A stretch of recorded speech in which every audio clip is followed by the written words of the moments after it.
The heat was a physical thing, a weight that pressed down from a bleached white sky and rose in shimmering waves from the cracked earth.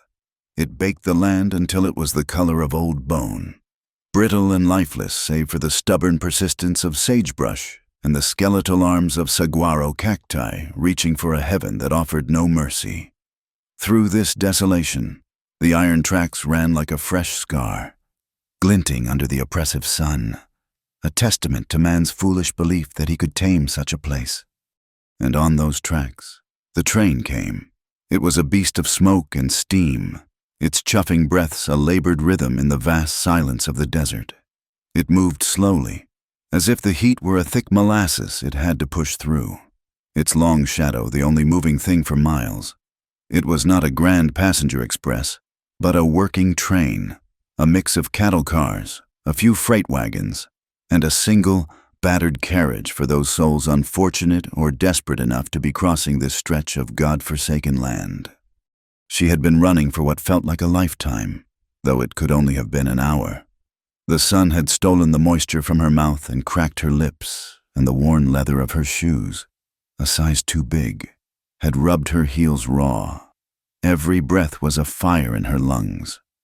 Clara didn't look back. She didn't dare. The memory of what she was fleeing was a spur digging into her side, more potent than any physical pain. It was the memory of a man's heavy hands and a future that felt like a coffin being nailed shut. He had called her his property, a bargain struck and sealed by her father's greed. At 18, she had decided she would rather belong to the buzzards than to him. She saw the train, a dark promise on the horizon, and aimed her stumbling flight for it. The ground was uneven, a treacherous mix of sand and sharp-edged rock that twisted her ankles. Her dress, a simple calico already worn thin, was now torn at the hem and stained with the red dust that seemed to coat everything in this world. She was a small, ragged flag of defiance in an endless expanse of hostile emptiness. The train was slowing for a water stop, its rhythmic chuffing descending into a series of hissing sighs. It was her only chance. She put on a final burst of speed, her legs screaming in protest, her vision tunneling until the only thing that existed was the last carriage. There was no platform here, only a slight embankment. With a final, desperate sob of effort, she grabbed hold of an iron handle, the metal scorching her palm, and hauled herself up. She tumbled onto the narrow open-air platform between cars, landing in a heap of torn fabric and raw panic. For a moment, she just lay there, the rough wooden planks pressing into her cheek, her body shuddering with exhaustion and fear. The train groaned and began to move again, the slow clack-clack of the wheels picking up speed, each turn putting a little more distance between her and the life she had escaped. Slowly, shakily, she pushed herself up. Her hair had come loose from its pins and fell in a tangled, dusty curtain around her face. She crept to the door of the passenger carriage and peered inside. The air was thick with the smell of unwashed bodies, cheap tobacco, and coal smoke. It was dim. The harsh sunlight outside filtered through grime-caked windows. A few passengers were scattered on the hard wooden benches, a woman with a baby fussing at her breast, her face a mask of weary resignation. Two old prospectors, their faces as cracked and weathered as the land itself, playing a silent game of cards on a crate between them. A young man in a dusty suit, his head lolling against the window as he slept. They were all islands of private misery, too consumed by their own journeys to notice a new one had begun. Clara's eyes scanned the car, searching not for a friend, but for an absence of threat. And then she saw him. He sat alone on a bench near the far end of the car, a space of 2 feet empty on either side of him, as if by unspoken agreement. He was a large man, not fleshy, but built of a solidness that seemed to absorb the light around him. He wore a heavy wool duster, impossibly warm for the weather. Its color faded to a nondescript brown. A low-brimmed hat, stained with sweat and dust, shadowed his face. But she could see the hard line of his jaw and a mouth set in a permanent state of neutrality. His hands, large and calloused, rested on his knees. They were still hands, the hands of a man who did not waste a single motion. He wasn't asleep. He was simply looking out the window, watching the endless desert scroll by with an unnerving stillness, as if he were a part of the landscape itself, as permanent and unreadable as a mesa on the horizon. He was the most dangerous-looking man in the carriage, and yet he was the one she was drawn to. The other passengers looked away from the world. He looked at it, saw it, and was not moved. There was a kind of safety in that. He looked like a man who kept to his own counsel, who wouldn't pry or ask questions she couldn't answer. He looked like a place to hide. Clara slipped inside the car, her torn shoes making no sound on the dusty floor. She moved with the tentative grace of a frightened animal, keeping to the shadows, her back against the wall. She sat on the edge of an empty bench, as far from the door as she could get, tucking her feet beneath her. She tried to make herself small, to fold into herself until she disappeared, but she couldn't stop the trembling in her hands. Every jolt of the train was a hand on her shoulder. Every distant sound the hoofbeats of a pursuing horse. She pulled the tattered edges of her dress over her raw ankles and wrapped her arms around herself. But she couldn't get warm. A chill of pure terror was seeping into her bones. She watched the man, Wade Mercer, though she did not know his name. She watched the way he didn't move. Even as the carriage swayed and rattled, the prospectors argued in low grumbles. The baby began to wail, but he remained a fixed point in the shifting chaos of the car. He was a rock in the middle of a river, and she was a drowning girl. The minutes stretched into an hour. The sun began its slow descent, painting the desert in hues of orange and purple. The beauty of it was lost on her. The changing light only meant the day was ending, and the night brought its own terrors. She couldn't stay where she was, so exposed, so easily seen by anyone who might board at the next stop. The fear was a living thing inside her now, clawing at her throat. She had to do something. She had to be more hidden. Her gaze kept returning to the man and his ridiculously large coat. It was more than a coat. It was a shelter, a canvas of anonymity.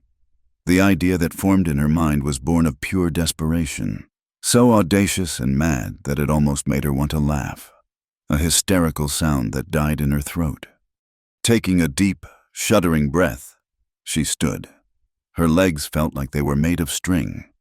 She crossed the swaying floor, her hands clenched into fists at her sides to keep them from shaking. She felt the eyes of the other passengers on her for the first time, a flicker of curiosity in their dull gazes. She ignored them. Her world had shrunk to the space occupied by the silent man on the bench. She stopped beside him. He was even bigger up close. She could smell the faint scent of leather, dust, and something else, something clean and wild like the air after a thunderstorm. She stood there for a full minute, her courage failing her. He didn't look up. He didn't acknowledge her presence in any way. Yet she knew, with absolute certainty, that he was aware of every breath she took. Finally, she leaned down, her lips close to where his ear would be beneath the brim of his hat. Her voice, when it came, was a sound so small she barely recognized it as her own, a dry rustle of leaves. "Mister," she whispered, the word catching in her throat. "Please." He remained still, his gaze fixed on the darkening landscape. She thought he hadn't heard her, that she would have to turn and walk away in shame. "Can I?" She tried again, forcing the words out past the lump of fear in her throat. "Can I hide in your coat?" The question hung in the air between them, fragile and absurd. The clatter of the train wheels seemed to grow louder, counting out the seconds of his silence. She felt a flush of heat creep up her neck, the sting of humiliation. She had misjudged him. He wasn't a rock. He was just a hard man who wanted to be left alone. She started to pull back, to murmur an apology and retreat to her corner. Then he moved. It was a slow, deliberate motion. His head turned, and for the first time, he looked at her. His eyes were not cruel, nor were they kind. They were the color of a pale winter sky, clear and cold, and they seemed to see everything she was, the terror, the desperation, the ragged edge of her endurance. He looked at her for a long moment, his expression unchanging, and she felt as though he were weighing her soul. Then, without a word, without a change in his stoic expression, his left hand moved. He took hold of the thick, worn fabric of his duster, and he lifted the edge. He created a small, dark cave of shadow and wool in the space beside his leg. It wasn't a grand gesture. It wasn't a smile or a nod of reassurance. It was a simple, silent answer, an offering of sanctuary. Clara stared at the opening for a heartbeat, her breath catching. Then, with a wave of gratitude so profound it felt like a physical blow, she ducked her head and slipped into the space he had made. The world shrank to a space of rough wool and darkness. For Clara, curled into a tight ball on the hard bench, the universe was now defined by the heavy drape of the man's duster. It smelled of dust from 100 nameless towns, of wood smoke, and faintly of the cold. Clean scent of the high desert at night. It was the smell of a life lived outdoors, a life of solitude. She pressed her cheek against the coarse fabric, her knees drawn up to her chest, trying to occupy as little space as humanly possible. Outside her small, dark sanctuary, the sounds of the train were muffled but constant, the rhythmic, hypnotic clatter of iron wheels on iron rails, the groan of straining wood, the distant hiss of steam. They were the sounds of escape, a lullaby of forward motion. Through a tiny gap where the coat met the man's leg, she could see a sliver of the passing world, a ribbon of fiery orange sky where the sun was dying, painting the stark landscape in strokes of impossible color. It was beautiful and vast, and it made her feel even smaller and more vulnerable. She focused on breathing. In, out, slow, shallow breaths that wouldn't cause the heavy fabric to stir. Her own heartbeat was a frantic bird trapped in her ribs, and she was terrified he could feel its wild drumming against his leg. But the man, this Wade Mercer, was a study in absolute stillness. The rise and fall of his own chest was so slow and steady, it seemed less like breathing and more like the patient rhythm of the earth itself. She found herself trying to match his tempo, drawing his calm into her own chaotic lungs. The proximity to him was a strange and unsettling thing. She was pressed against the entire length of his thigh and hip. She could feel the solid warmth of him, the unyielding strength in his muscles beneath the worn denim. It was an intimacy more profound than any she had ever known. Yet it was completely devoid of threat. He had offered her this shelter without question or condition. He had simply lifted his coat, in her desperate flight from a man who saw her as a possession. She had stumbled into the protection of one who seemed not to see her at all, but only to sense her need. It was a paradox that her frayed nerves couldn't begin to comprehend. For a long time, nothing happened. The sky outside her sliver of a window bled from orange to a deep, bruised purple, and the first stars began to prick the darkness. The oil lamps in the carriage were lit, casting a weak, flickering yellow light that she could sense as a faint glow through the wool. The prospectors had fallen silent. The baby had cried itself to sleep. The carriage was filled with the quiet, weary sounds of travel. Clara allowed a single, fragile tendril of hope to uncurl within her. Maybe this would be enough. Maybe she could stay hidden in this small, dark space until the train reached a city large enough for her to disappear in. Then, the rhythm of the wheels began to change. The steady clatter slowed, replaced by a series of screeching groans as the brakes were applied. The train was stopping. Clara's blood ran cold. This wasn't a scheduled stop, not a real town. She knew the route well enough from her desperate planning. It was just a siding, a place in the middle of nowhere, a place where someone could get on, or off. The train shuddered to a halt.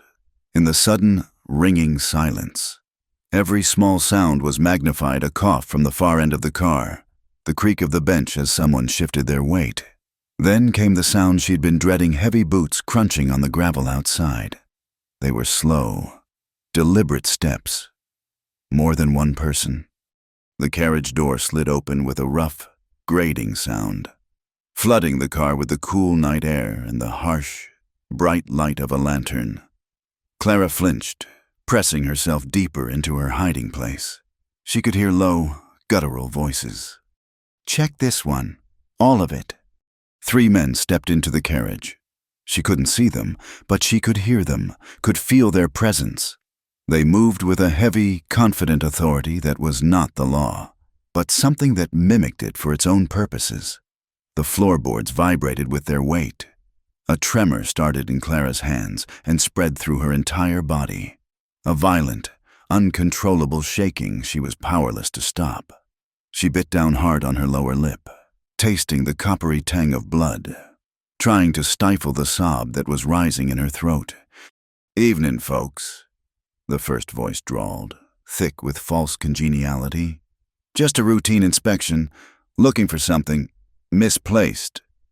The other passengers stirred, murmuring in protest.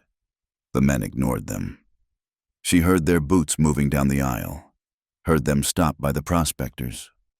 "What you got in the sack, old man?"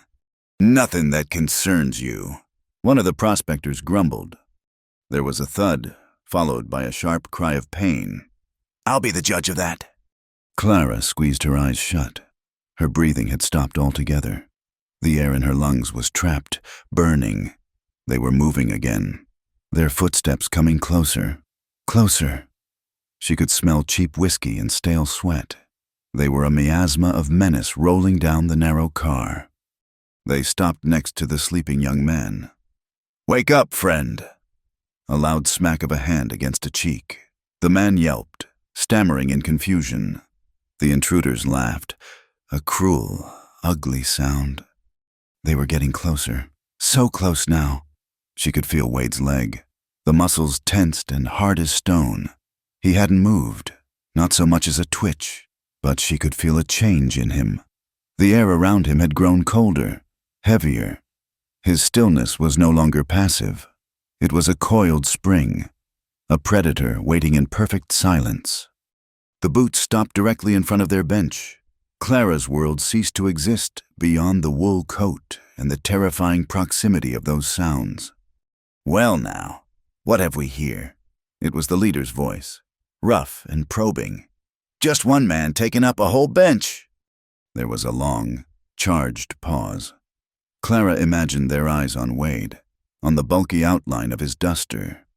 She waited for him to speak, to offer some explanation, but he said nothing. The silence stretched, growing tighter and tighter until it felt like a wire about to snap. "Are you deaf, mister?" a second voice chimed in, younger, more eager for violence, "or just rude?" Still, Wade was silent.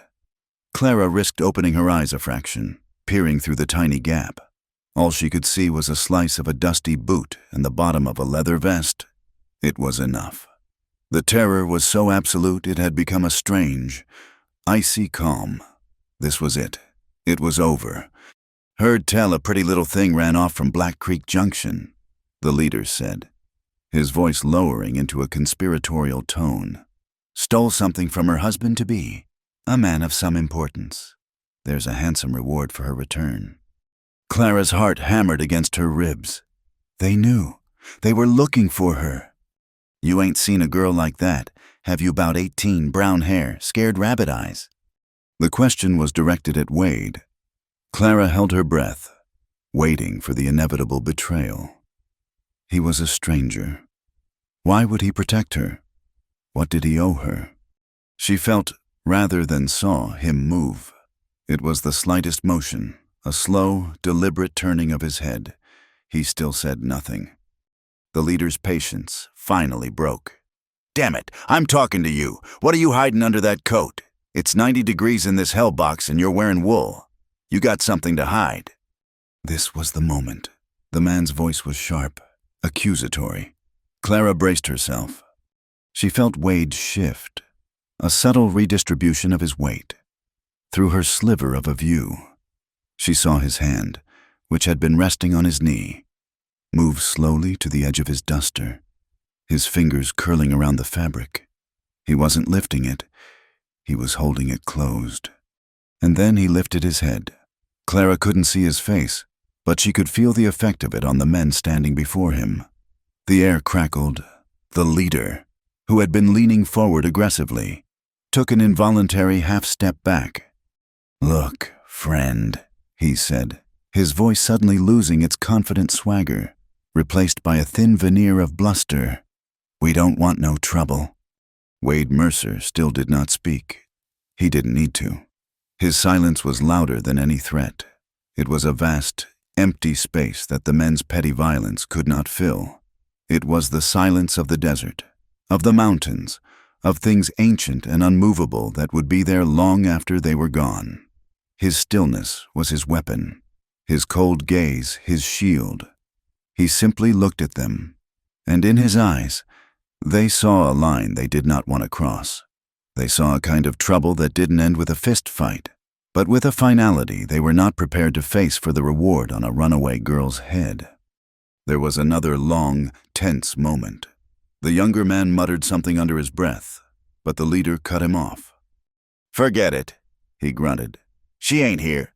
Let's go. Waste of time." The heavy boots shuffled, turned, and then retreated.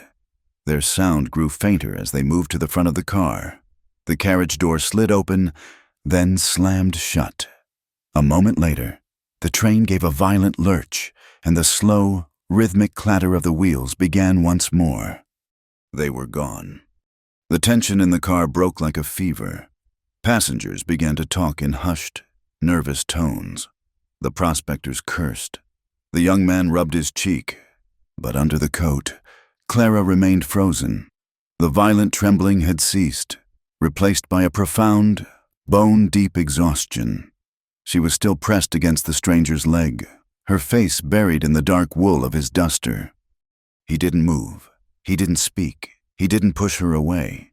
He simply sat there, a silent, unmovable guardian, as the train picked up speed, carrying them deeper into the vast, dark unknown of the American night. His breathing was still a slow, steady rhythm, unchanged. It had not quickened, not even for a moment. He had been her shield, a wall of pure, silent will, and she realized, with a clarity that cut through her fear, that she owed her life to a man whose face she had barely seen, and whose voice she had never heard. The train rolled on, a steady, rocking rhythm that should have been soothing but was now a drumbeat of anxiety. Under the coat, Clara's world was a bubble of tense silence. The immediate threat had passed, but the residue of fear was a bitter taste in her mouth. She didn't dare move, didn't dare make a sound. She remained curled against the solid warmth of the man beside her, listening to the slow, even cadence of his breathing. It was the only anchor in her swirling terror. She tried to piece together what had happened. 3 men, looking for her. They knew her age, her hair color, the very look in her eyes. The man she had fled. He wasn't one to let go of what he considered his.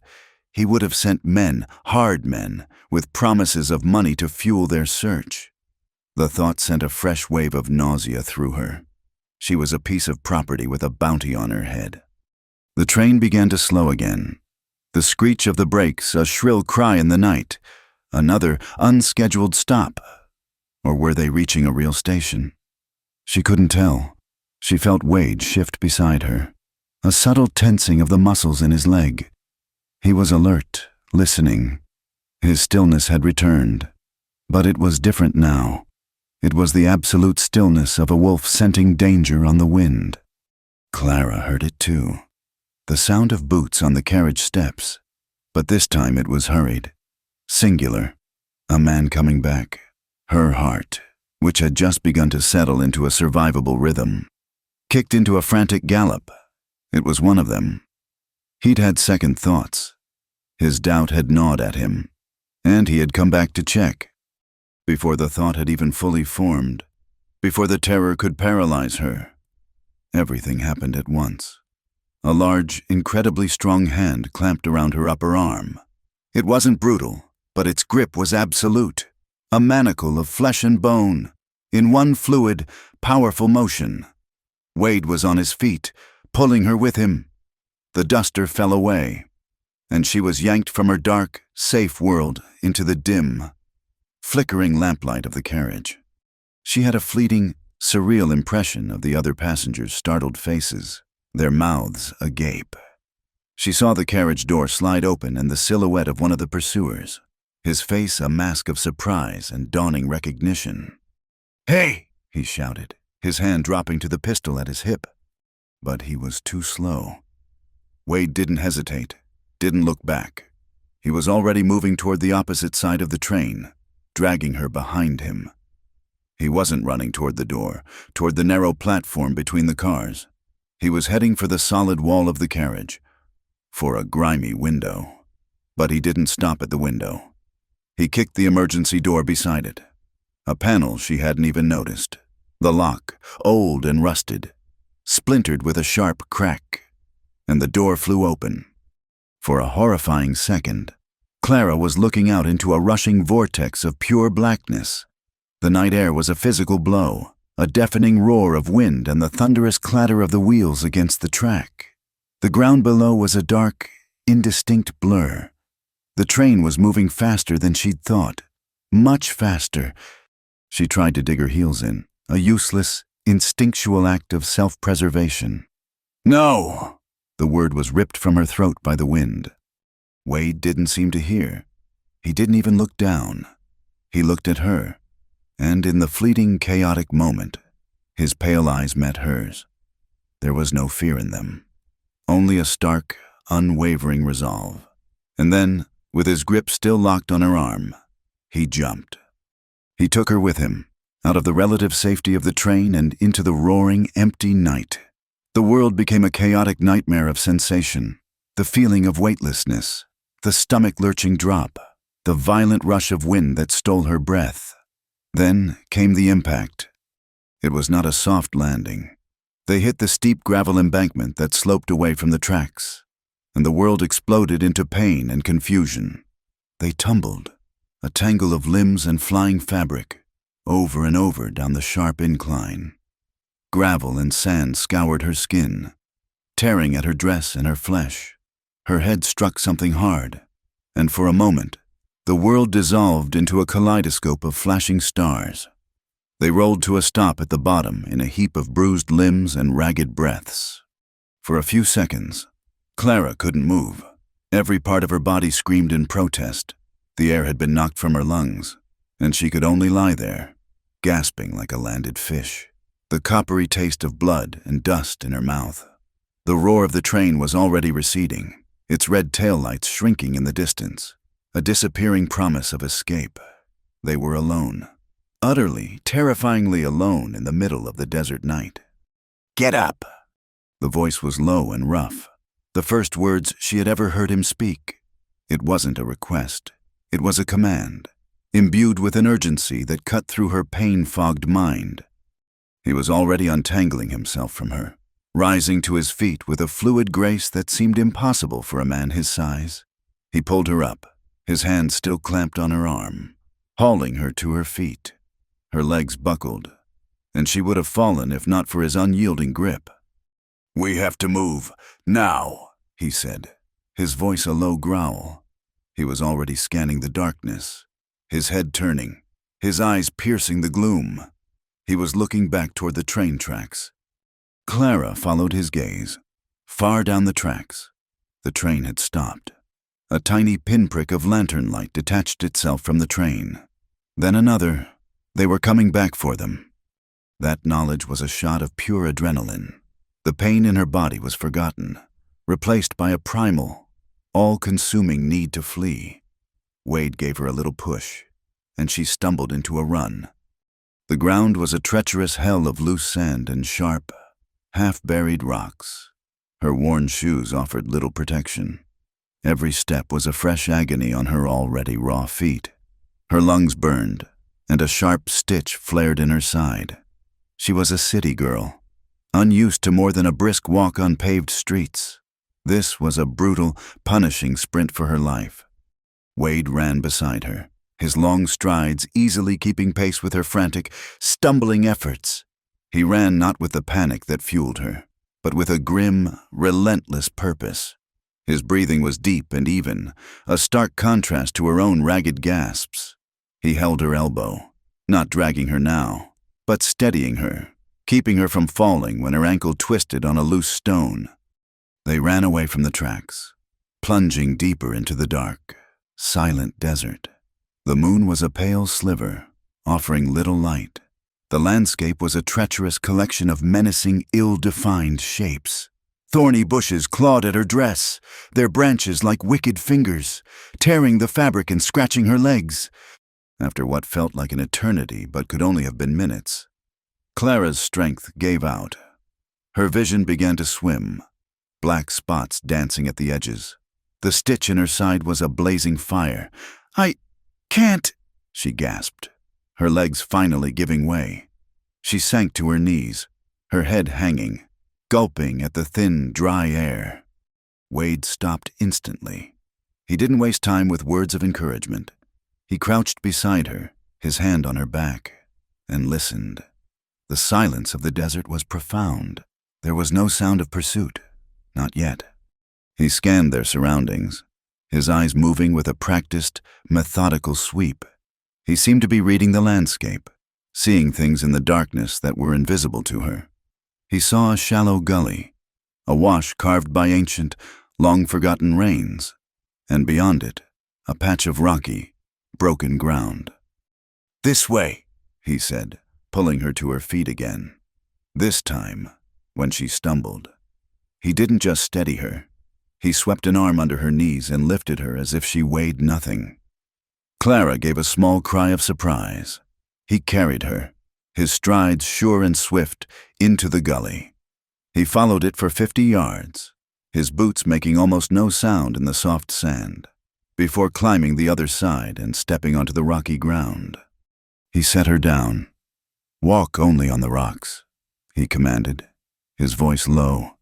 He began to move, stepping from one large, flat stone to another, a bizarre, disjointed dance in the moonlight, confused and exhausted. Clara followed his lead, her tired mind struggling to understand. Her thin shoes slipped on the stone surfaces, but she copied him as best she could, realizing he was leaving no trail. The hard rock held no prints. He led her for several hundred yards across the stony patch before descending back into another sandy wash. "There!" He stopped and turned back the way they had come. He walked backward in his own footprints for 20 paces, then took a long leap sideways, landing in the shadow of a cluster of mesquite bushes. He gestured for her to join him, to step exactly where he had. He crouched in the deep shadow, pulling her down with him. "Stay quiet," he whispered, his mouth close to her ear. The words were a puff of warm air against her cold skin. They waited. The minutes crawled by, each one a small eternity. The only sounds were the frantic pounding of Clara's own heart and the whisper of the night wind through the dry brush. The adrenaline had faded, and now a deep, shuddering chill set in, a combination of the cool night air and raw, nerve-shredding fear. Then they heard it, the distant sound of men's voices, carried on the wind. They were following their trail from the embankment. Clara's breath hitched. She could picture them, their lanterns held high, their eyes scanning the ground, their guns drawn. Wade put a steadying hand on her shoulder. His touch was firm, grounding. He was perfectly calm, his focus absolute. He was listening, waiting. The voices grew louder, then faded, then grew louder again as the men cast about, searching for the trail. "It just stops," one of the voices said, laced with frustration. "The tracks go onto the rocks and vanish." "Spread out," the leader's voice commanded. "They can't have gone far. Look for any sign." Clara held her breath until her lungs burned. She could hear them moving around, not far from their hiding place. A lantern beam cut through the darkness, sweeping across the landscape, passing just yards from their bush. She squeezed her eyes shut, convinced they would be seen. But Wade had chosen their spot well. They were tucked into a deep pocket of shadow that the moonlight couldn't penetrate. after what felt like a lifetime. The voices began to move away, heading in the direction of the false trail Wade had laid. He remained motionless for a long time after the sounds had faded completely, listening to the desert's natural silence return. Only when he seemed satisfied did he finally relax his posture. He reached into a pocket of his duster and pulled out a small leather pouch and a flint and steel. From another pocket, he produced a small, dry piece of punk wood. Working with quiet, efficient movements, he tore a long strip from the already ruined hem of her dress. He wrapped it around a handful of dry grass and twigs he gathered from beneath the bush. He struck the flint, and a small shower of sparks ignited the punk wood. He gently blew it into a tiny flame and lit the tinder bundle. It didn't burst into a large fire. Instead, it began to smolder, producing a thin, steady stream of smoke. He waited until it was burning consistently. Then he crept from their hiding place. He moved like a shadow, downwind, toward a small rise nearly 100 yards away. Clara watched, her heart in her throat, as he placed the smoldering bundle at the base of a dense, oily creosote bush. He returned as silently as he had left. The smoke, thin at first, began to thicken as it caught the resinous leaves of the bush. It wasn't a blaze, but a steady plume of white smoke that rose into the night air. Looking for all the world like a small campfire someone had tried to extinguish hastily. It was a signal, a lure. They waited again. And soon enough, a distant shout echoed through the night. "Smoke over there!" The remaining sounds of the search party immediately shifted. Converging on the false signal, Wade watched them go, his face an unreadable mask in the darkness. He had bought them time. He had thrown the wolves off their scent. He stood and pulled Clara to her feet. "We walk now," he said. There was no relief in his voice, only the grim acceptance of the next task. The ordeal was not over. It had only just begun. And as they set off, walking deeper into the heart of the unforgiving wilderness, Clara knew that the man beside her, this silent stranger, was the only thing standing between her and a fate worse than death. She followed him without question, putting her life, step by painful step, into his silent, capable hands. They walked through what remained of the night, a silent procession of two against a vast, indifferent landscape. The moon set, plunging the world into a deeper, more absolute darkness. The desert was not silent. It was filled with 1,000 tiny, furtive sounds, the scuttling of unseen creatures, the dry rustle of the wind through brittle brush, the distant, lonely cry of a coyote. For Clara, every sound was a potential threat, every shadow a lurking pursuer. But Wade moved through it all with a calm, unnerving familiarity, as if the darkness were his natural element. He was her guide, her protector, and her entire world had shrunk to the steady, reassuring presence of his dark silhouette moving just ahead of her. Her body was a symphony of pain. Her feet were a mess of blisters and raw skin. Her muscles screamed with a fatigue so deep it felt like it had settled in her bones, and every scrape and bruise from the fall off the train throbbed with a dull, persistent ache. More than once, she stumbled, her vision graying at the edges, and each time his hand was there, steadying her, pulling her upright before she could fall. He never spoke, never offered a word of comfort or complaint. He simply moved forward, a relentless, inexorable force, and she had no choice but to follow. Just when she thought she could not take another step, that she would simply lie down in the sand and let the desert claim her, she noticed a change. The air grew cooler, and the first faint, pearlescent gray began to dilute the blackness of the eastern sky. The horizon was taking shape, the jagged outlines of distant mountains materializing like ghosts. Dawn was coming. With the light came the first bird song, a tentative, liquid trill that cut through the desolation with a startling note of hope. Wade led her toward a towering wall of red rock, a massive mesa that rose sheer and imposing from the desert floor. To Clara, it looked like a dead end, another impassable barrier. But as they drew closer, She saw he was heading for a narrow, almost invisible fissure in the rock face, a dark slash that looked like nothing more than a deep shadow. It was a crack in the world, an entrance to a place unseen. The path inside was steep and winding, a natural switchback that required her to use her hands to pull herself up over the rocks. The passage was cool and filled with the clean, mineral scent of damp stone. After the oppressive emptiness of the open desert, the enclosed space was almost comforting. After a few hundred yards of climbing through the narrow passage, it suddenly opened up. Clara stopped, her breath catching in her throat. The sight before her was so unexpected, so impossible, that for a moment she thought her exhausted mind had finally conjured a mirage. They were standing on a high ledge, looking down into a small, hidden valley. It was a perfect bowl of green, tucked away within the protective arms of the sheer canyon walls. A thin stream, sparkling like a silver ribbon in the nascent morning light, cut through the center of the valley floor, nourishing a grove of cottonwood trees and a patch of impossibly lush grass. And nestled amongst the trees, sending a thin, welcoming curl of smoke up into the still morning air, was a small, sturdy-looking cabin built of dark timber and river stone. It was a sanctuary, a secret garden in the heart of hell.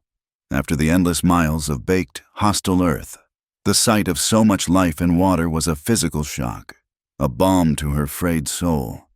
Tears she didn't know she had left to cry welled in her eyes, blurring the beautiful vision. Wade started down a narrow, rocky trail that led to the valley floor. He glanced back, and seeing her standing frozen on the ledge, he waited. He didn't call to her or beckon. He just waited, giving her a moment to absorb the sight, to let the reality of this place sink in. Slowly, her legs still trembling with fatigue, she began to follow him down. As they reached the valley floor, the air grew thick with the smell of damp earth, cottonwood leaves, and wood smoke. The silence here was different from the silence of the desert. It was a gentle, living silence, filled with the soft murmur of the stream, the rustle of leaves, and the contented clucking of a few chickens scratching in the dirt near the cabin. It was the sound of peace. The cabin door opened before they reached it, and a small boy came running out. He was perhaps 8 or 9 years old, with a shock of unruly blonde hair bleached pale by the sun and a face smudged with dirt. He was barefoot, wearing a simple, homespun shirt and trousers that were a little too short for his long legs. But his eyes, a startlingly bright blue, were fixed on Wade, and they shone with pure, unadulterated joy.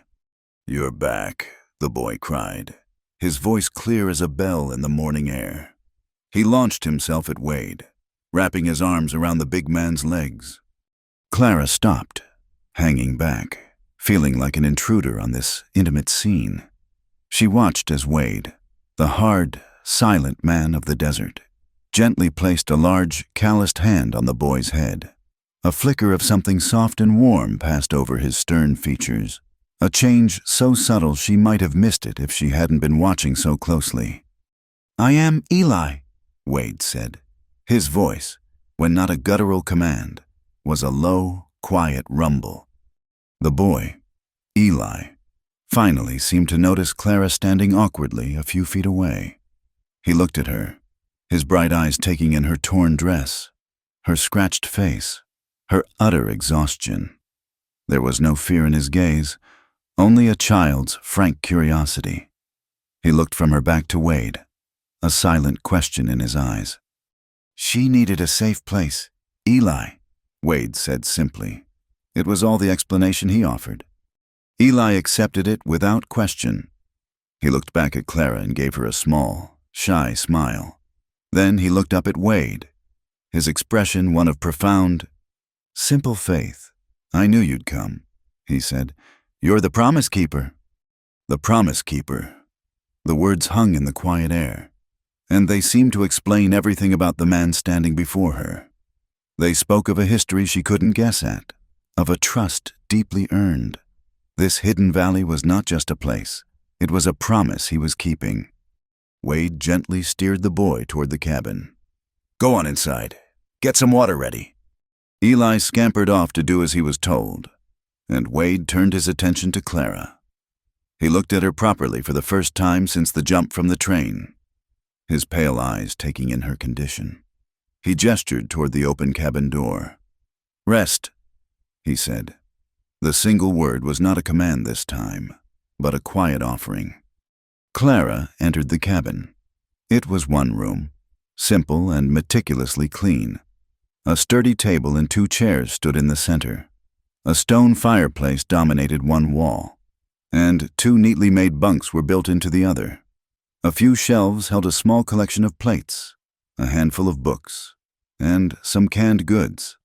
It was a Spartan existence, but everything was orderly. Everything had its place. It was a home.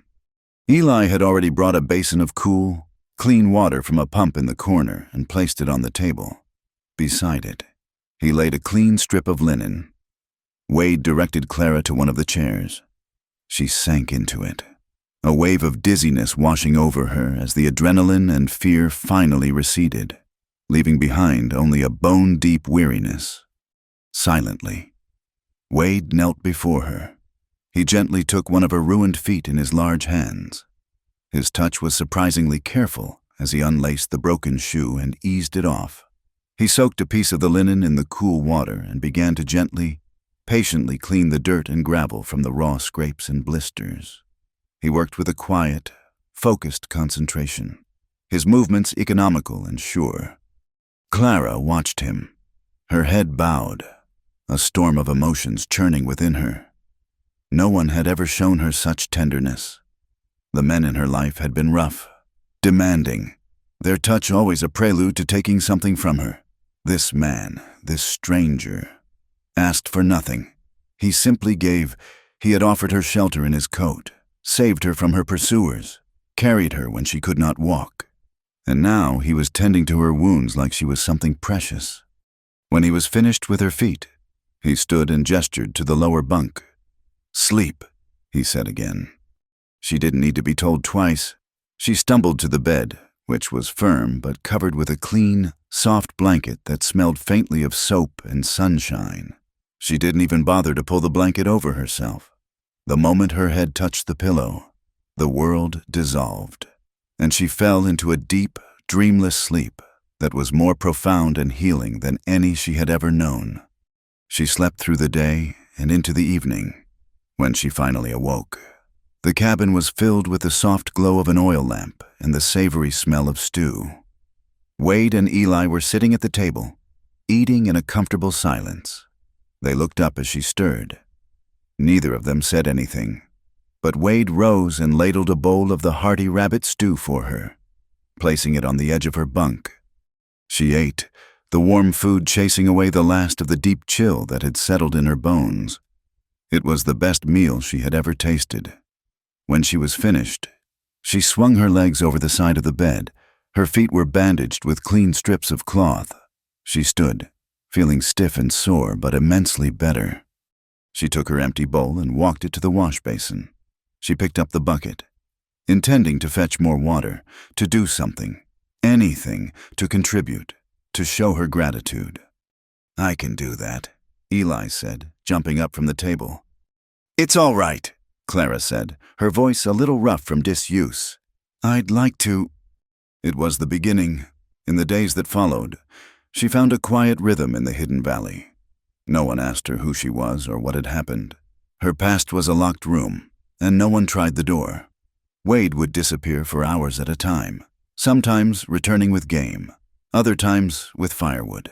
He was a silent, watchful presence, always aware of where she was but never crowding her. Eli was her shadow, a cheerful, chattering companion who showed her where to find wild herbs, how to feed the chickens, and which rocks in the stream were the most slippery. Clara began to heal, both inside and out. The scrapes on her skin faded, and the bruises yellowed and disappeared. She spent her time sweeping the cabin's wooden floors, mending her tattered dress with a needle and thread Wade had left on the table for her, and helping Eli weed his small but thriving vegetable garden. The simple, repetitive tasks were a meditation. They grounded her, gave her a sense of purpose. With every floor swept, with every stitch sewn, she felt like she was reclaiming a piece of the self she thought she had lost forever. Here, in this place that shouldn't exist, hidden from a world that had tried to break her, she was not property. She was not a bargain. She was not a runaway with a bounty on her head.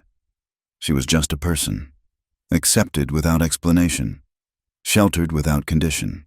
And for the first time in her life, she breathed air that did not taste of fear. The days settled into a quiet, gentle rhythm, dictated by the sun and the simple needs of life in the hidden canyon. A fragile sense of peace began to knit itself over the raw edges of Clara's terror. She learned the specific creak of the cabin's floorboards, the way the morning light first struck the highest point of the canyon wall, the taste of fresh water drawn from the well. These small, solid certainties were anchors in the shifting sands of her life.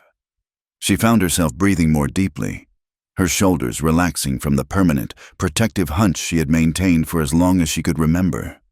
But the peace was a thin layer of new ice over a deep, dark river of memory.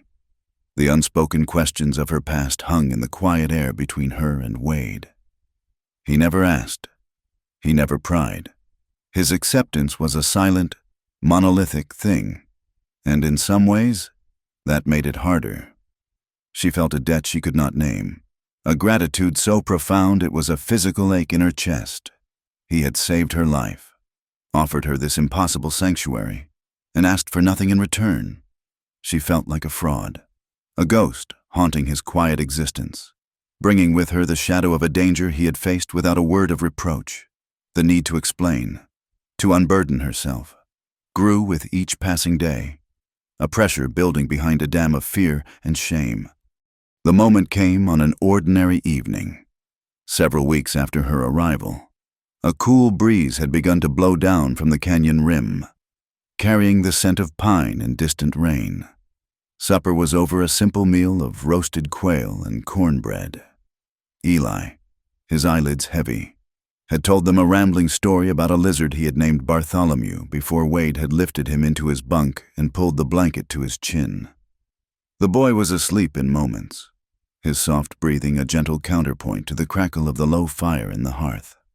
The cabin was filled with a comfortable, domestic quiet. Wade sat at the table, sharpening a knife with long, steady strokes of a whetstone, the rhythmic shh, shh, shh of steel on stone, a soothing sound in the warm, lamp-lit room. Clara gathered the tin plates and carried them to the wash basin in the corner. She pumped water into the basin, the handle squeaking in protest. She added a sliver of harsh lye soap and worked it into a lather with her hands.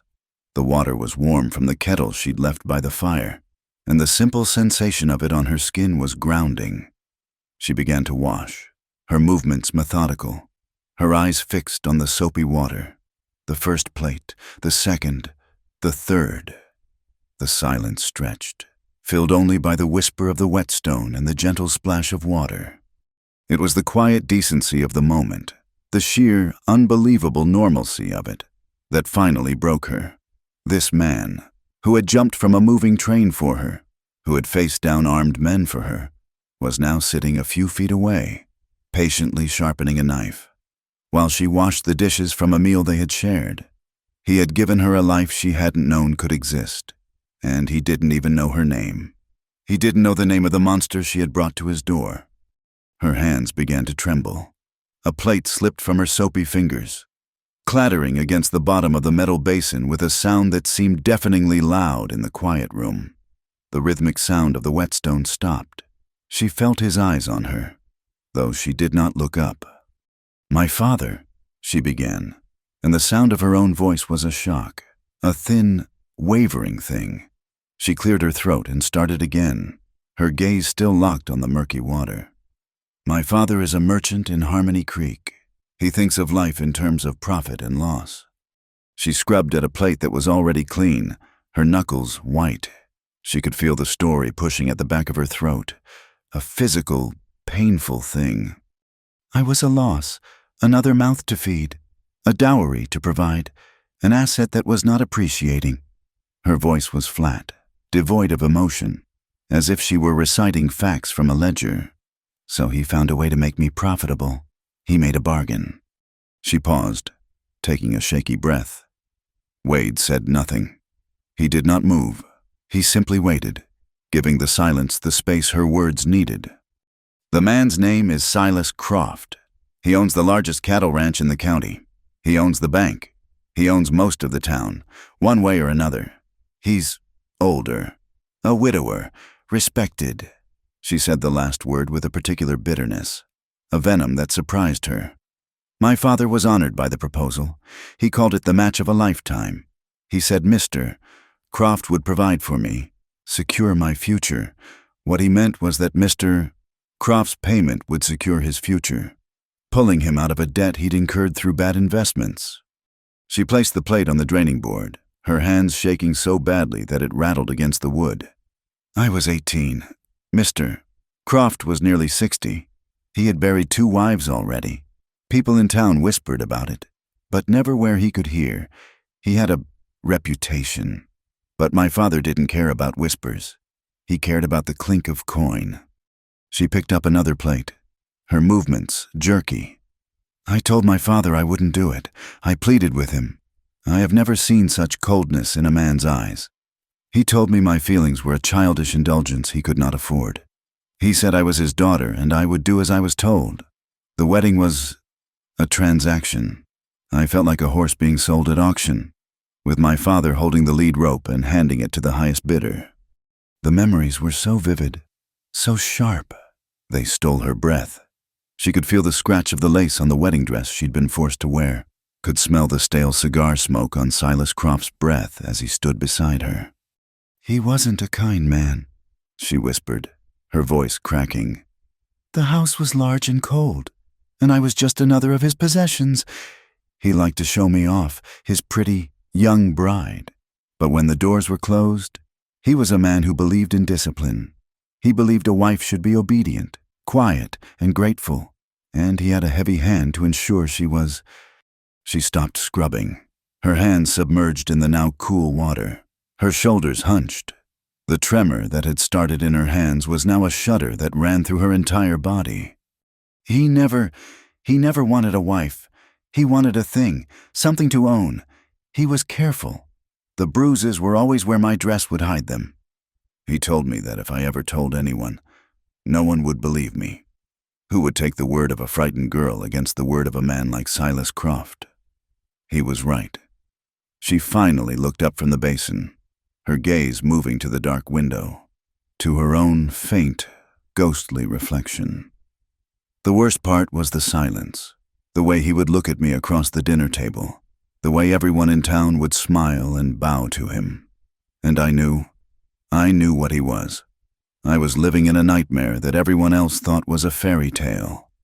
She turned back to her work, a single tear tracing a path through the grime on her cheek. I endured it for 6 months. I tried to be what he wanted. I tried to be small, to be invisible. But one day, he was angry about a cattle deal that had gone sour, and he took his anger out on me.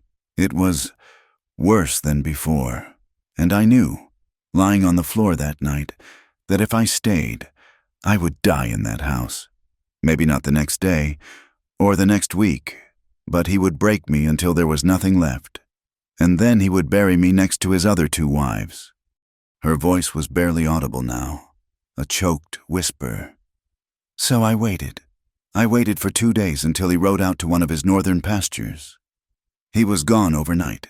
I took the wedding ring he had forced on my finger, a heavy, ugly thing of gold and onyx, and I took a handful of coins from a drawer in his desk. Just enough for a train ticket.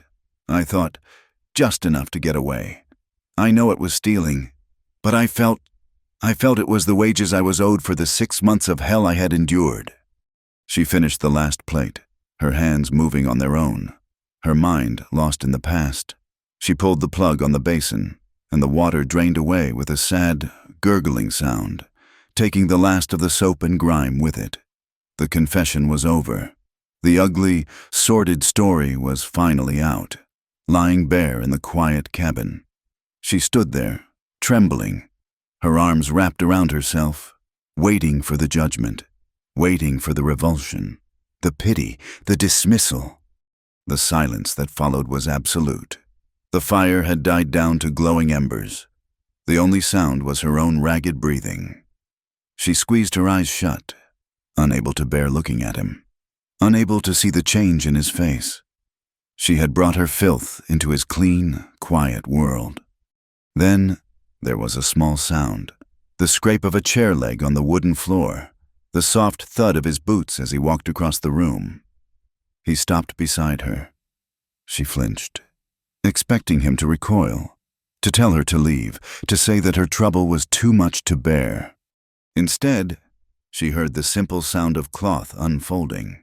He reached past her, his arm brushing against hers, and picked up a clean, dry dish towel from the hook on the wall. He took the first wet plate from the draining board, and, with the same steady, deliberate motions he used for everything, he began to dry it. He didn't speak, he didn't look at her. He simply stood beside her, a solid, unmovable presence in the dim light, and shared her task. He took the next plate, and the next, his large, calloused hands surprisingly gentle on the tin. Clara opened her eyes. She watched his hands, the quiet efficiency of his movements. He wasn't judging her. He wasn't pitying her. He was simply there. His silence was not an absence of words. It was an act of profound, unconditional support. It was a shield, a shelter, a quiet statement that the story she had told, the ugliness she had carried, had not changed a thing. She was still just a person who needed a safe place, and he was still the man who provided it.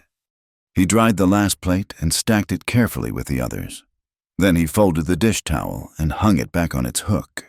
He stood there for a moment, and she thought he might finally speak, but he only placed a hand, very gently, on her shoulder, giving it a single, firm squeeze before letting it fall away. Then he turned and walked back to his chair by the fire, leaving her alone with the silence, a silence that was no longer heavy with secrets, but clean and clear, and filled with a quiet, astonishing grace. The quiet days had lulled her into a fragile sense of security. The canyon had become her world, its towering red walls a promise of safety, its gentle rhythms a healing balm. The past had begun to feel distant, a bad dream from another life. She had started to believe, with a dangerous nascent hope, that she might have truly escaped. The illusion was shattered on a hot, still afternoon. The air was thick and heavy, and not a single leaf stirred on the cottonwood trees. A strange, oppressive silence had fallen over the valley, the kind that often precedes a storm. Even the birds were quiet. Eli was showing her a particularly fine arrowhead he'd found near the stream, his small, dirt-smudged finger tracing its sharp edges. When the chickens suddenly stopped their scratching and let out a series of frantic, alarmed squawks, Clara looked up, a prickle of unease on her skin. At the same moment, Wade, who had been mending a leather strap on the cabin porch, went utterly still. He lifted his head, not toward the chickens, but toward the narrow entrance of the canyon. His eyes narrowed, his entire body a study in taut, watchful tension. He had seen it before she did. A faint, hazy plume rising against the pristine blue of the sky at the mouth of the valley. It wasn't smoke, it was dust. A lot of dust, kicked up by several horses moving at speed. The past did not feel distant anymore. It felt terrifyingly, immediately present.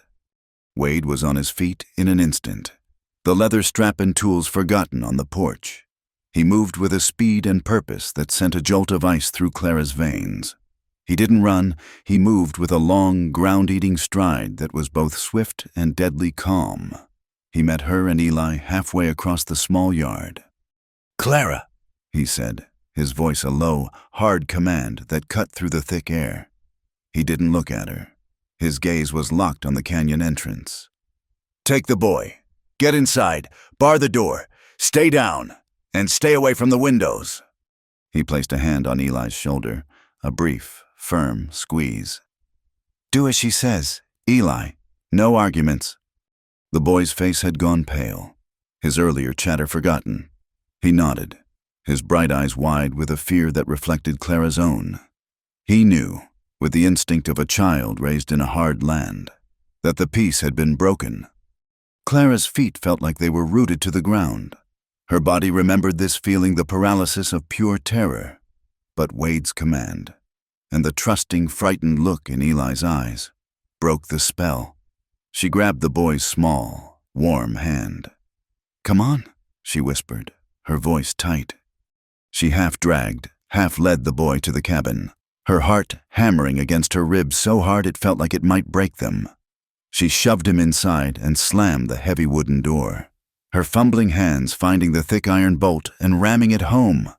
The sound was a loud, final thud that seemed to seal them in a tomb. Wade had not followed them. Through a small crack in the rough-hewn timbers of the wall, Clara watched as he strode to the side of the cabin where his saddle was kept. From a long leather scabbard, he pulled a rifle. It looked like a natural extension of his arm. He checked the action with a swift, practiced motion, then moved to take up a position behind the stone corner of the cabin, a spot that gave him a clear view of the trail leading from the canyon entrance while providing him with solid cover. The sound of hoofbeats grew louder now, a frantic, rhythmic drumming that echoed off the canyon walls, destroying the sacred quiet of the valley. It was the sound of an invasion. Clara pulled Eli away from the door, pushing him toward the back of the cabin, into the corner where the bunks were. "Stay here," she ordered, her voice sharper than she intended. "And stay down." She could not obey her own command. A terrible, morbid compulsion drew her back to the crack in the wall. She had to see. She had to know. 3 riders burst into the clearing, their horses lathered and panting. They reined in hard, sending up clouds of dust and scattering the panicked chickens. Clara's breath caught in her throat. It was them. The men from the train. The one with the cruel, sneering mouth was in the lead. He sat on his horse, his eyes sweeping the small homestead with an arrogant, proprietary air. "Well, well," the leader called out, his voice echoing unnaturally in the small valley. "Look what we have here, a right cozy little hideaway." He spat a stream of tobacco juice into the dirt. "Silas Croft sends his regards, and he'd like his property back." Wade remained silent, a statue of brown duster and gray hat behind the corner of the cabin. The rifle was held loosely in his hands, pointed at the ground, but it was a promise of violence waiting to be unleashed. "We know she's here. Mercer," the man sneered. The use of Wade's name sent another chill through Clara. They knew who he was. This was not random. "We followed your tracks from the rail line. Took us a while. You're clever, I'll give you that, but not clever enough. Send the girl out, and we'll leave you to your squalid little life." Wade's voice, when it came, was as flat and hard as river stone. "You're on my land. Turn around and ride out." The leader laughed, a harsh, ugly sound. "Your land, nothing out here belongs to anyone but the man strong enough to take it. And Mr. Croft is a very strong man. He wants the girl. He doesn't much care in what condition we bring you back." The air grew thick, charged with the unbearable tension of the moments before a storm breaks. Clara could feel the violence coiling, ready to strike. Her hands were slick with sweat, her breathing shallow. She was the cause of this. Her flight had brought this destruction to the one place she had found peace, to the one man who had shown her kindness. The guilt was a physical sickness, a sour taste at the back of her throat. The leader gave a subtle nod to the man on his right. In a flash of movement, the man spurred his horse, intending to flank the cabin. At the same instant, he drew his pistol. The world exploded in a deafening roar. Wade's rifle was at his shoulder, and it spat a tongue of orange flame. The man on the horse cried out, a sharp, surprised sound, and clutched at his shoulder, dropping his pistol as he fought to control his spooked mount. Wade worked the lever action of the rifle with impossible speed, the metallic shuck-shuck a lethal punctuation to the first shot. The leader and the third man dove from their horses. scrambling for the cover of the cottonwood trees, and returned fire. The crack of their pistols was sharp and angry. Wood splintered from the cabin wall near Clara's head, and she screamed, throwing herself to the floor. Dust and splinters filled the air. She crawled frantically to the back of the cabin, her body trembling uncontrollably, and huddled next to Eli, who had buried his face in a blanket, his small body shaking. The peaceful valley had become a war zone. The air was filled with the thunder of gunfire, the terrified whinnying of horses, and the angry shouts of men. Clara pressed her hands over her ears, trying to block out the sounds, trying to make the world go away. She was a runaway. She was a victim. Hiding was what she did. It was all she knew how to do. But as she cowered on the floor, a new, terrible thought cut through her panic.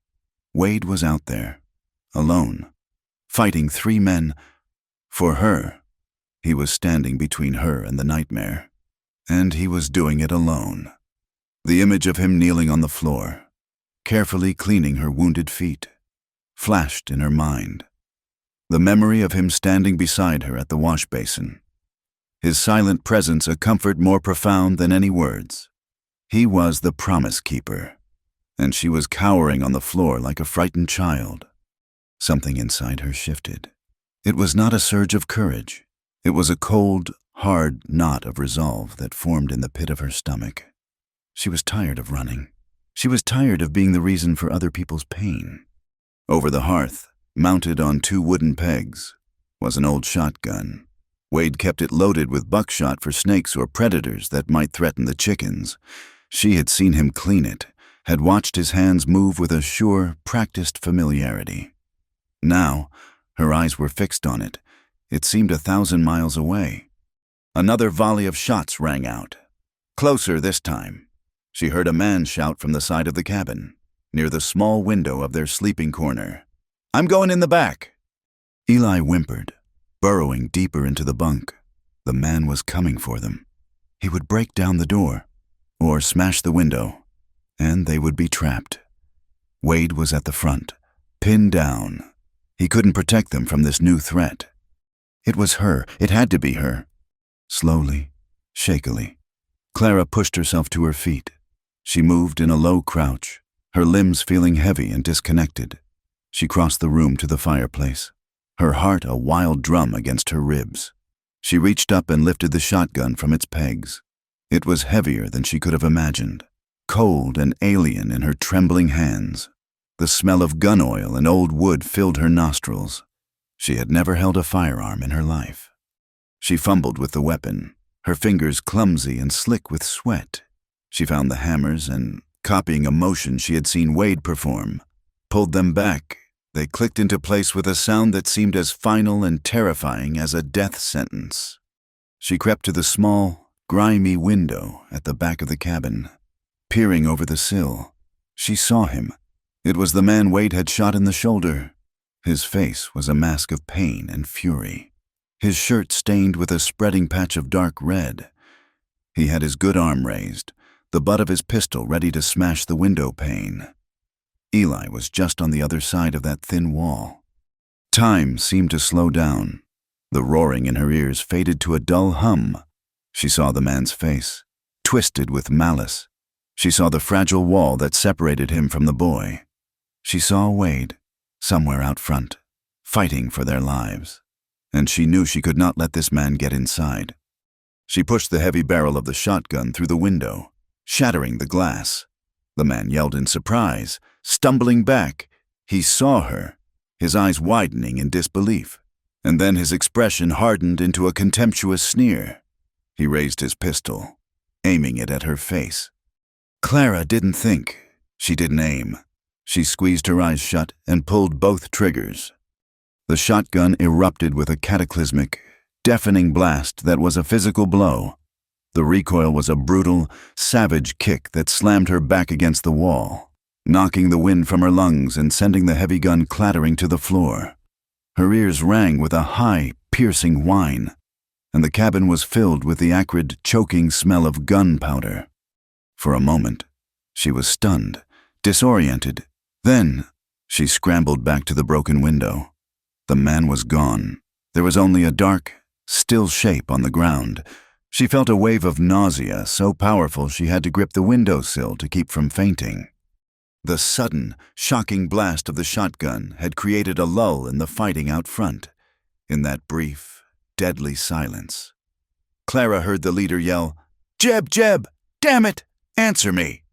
There was no reply. The lull gave Wade the opening he needed. He moved from his cover, laying down suppressing fire toward the trees, trying to push the remaining 2 men back. It was a bold, risky move, designed to draw their full attention, to keep them from realizing what had happened at the rear of the cabin. It worked. The leader and the 3rd man focused all their fire on Wade's new position, but it left him exposed.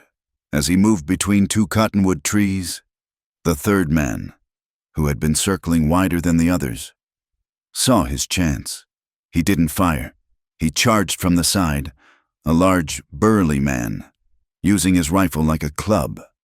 Clara, still at the back window, heard the sickening, wet thud of a heavy impact, followed by a grunt of pain. She spun around, her eyes wide with a new, more terrible horror, and ran to her peephole at the front of the cabin.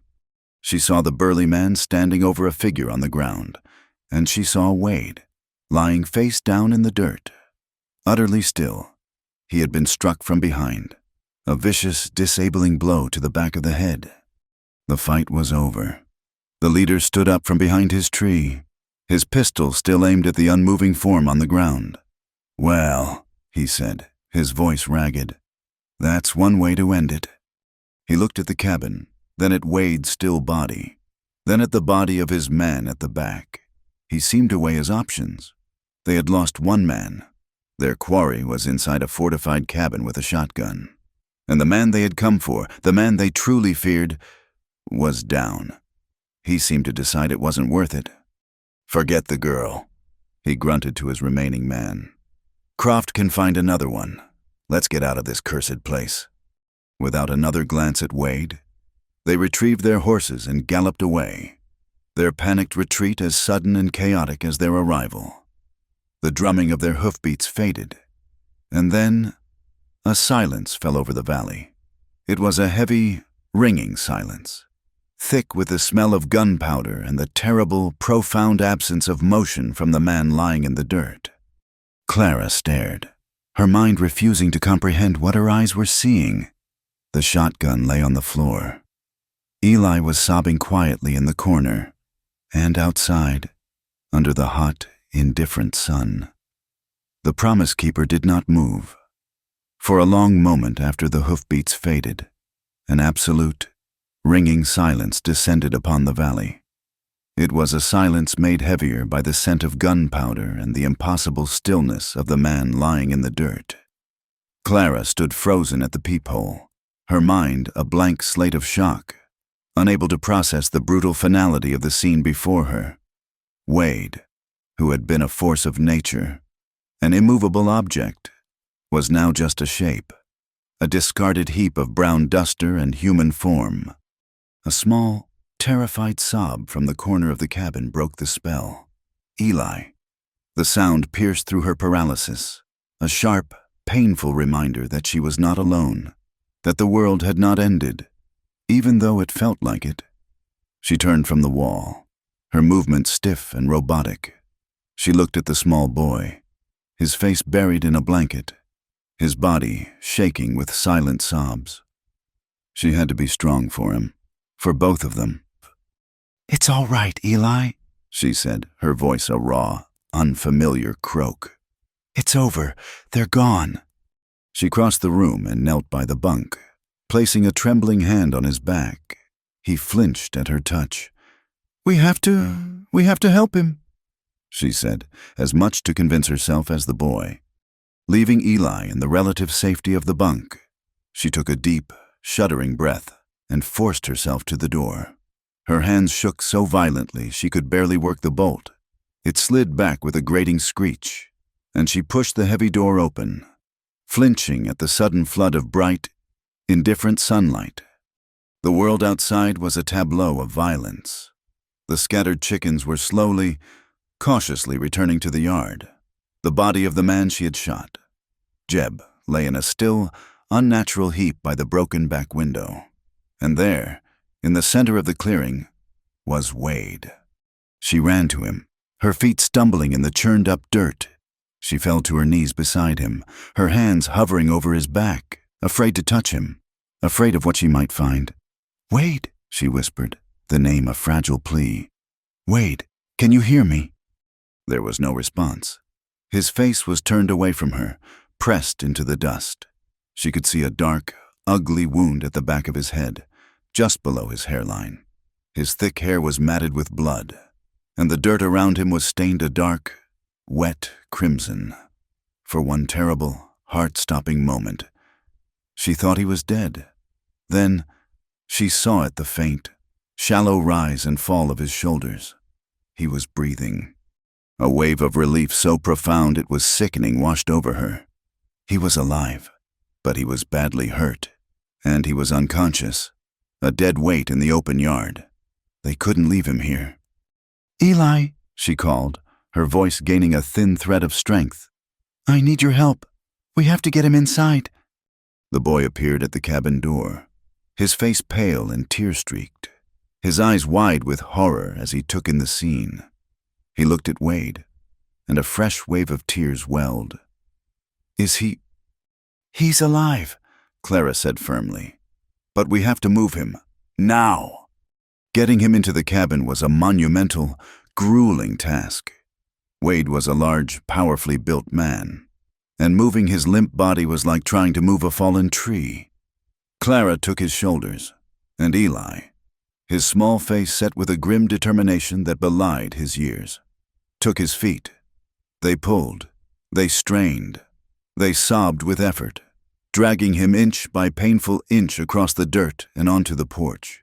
His head lolled, and Clara cried out, trying to cradle it, trying to protect it from further injury. It took them the better part of an hour, an eternity of straining muscles and gritted teeth, to get him inside and onto the lower bunk, his bunk. He lay there, utterly still, his breathing shallow and erratic. Clara's initial relief was quickly replaced by a rising tide of panic.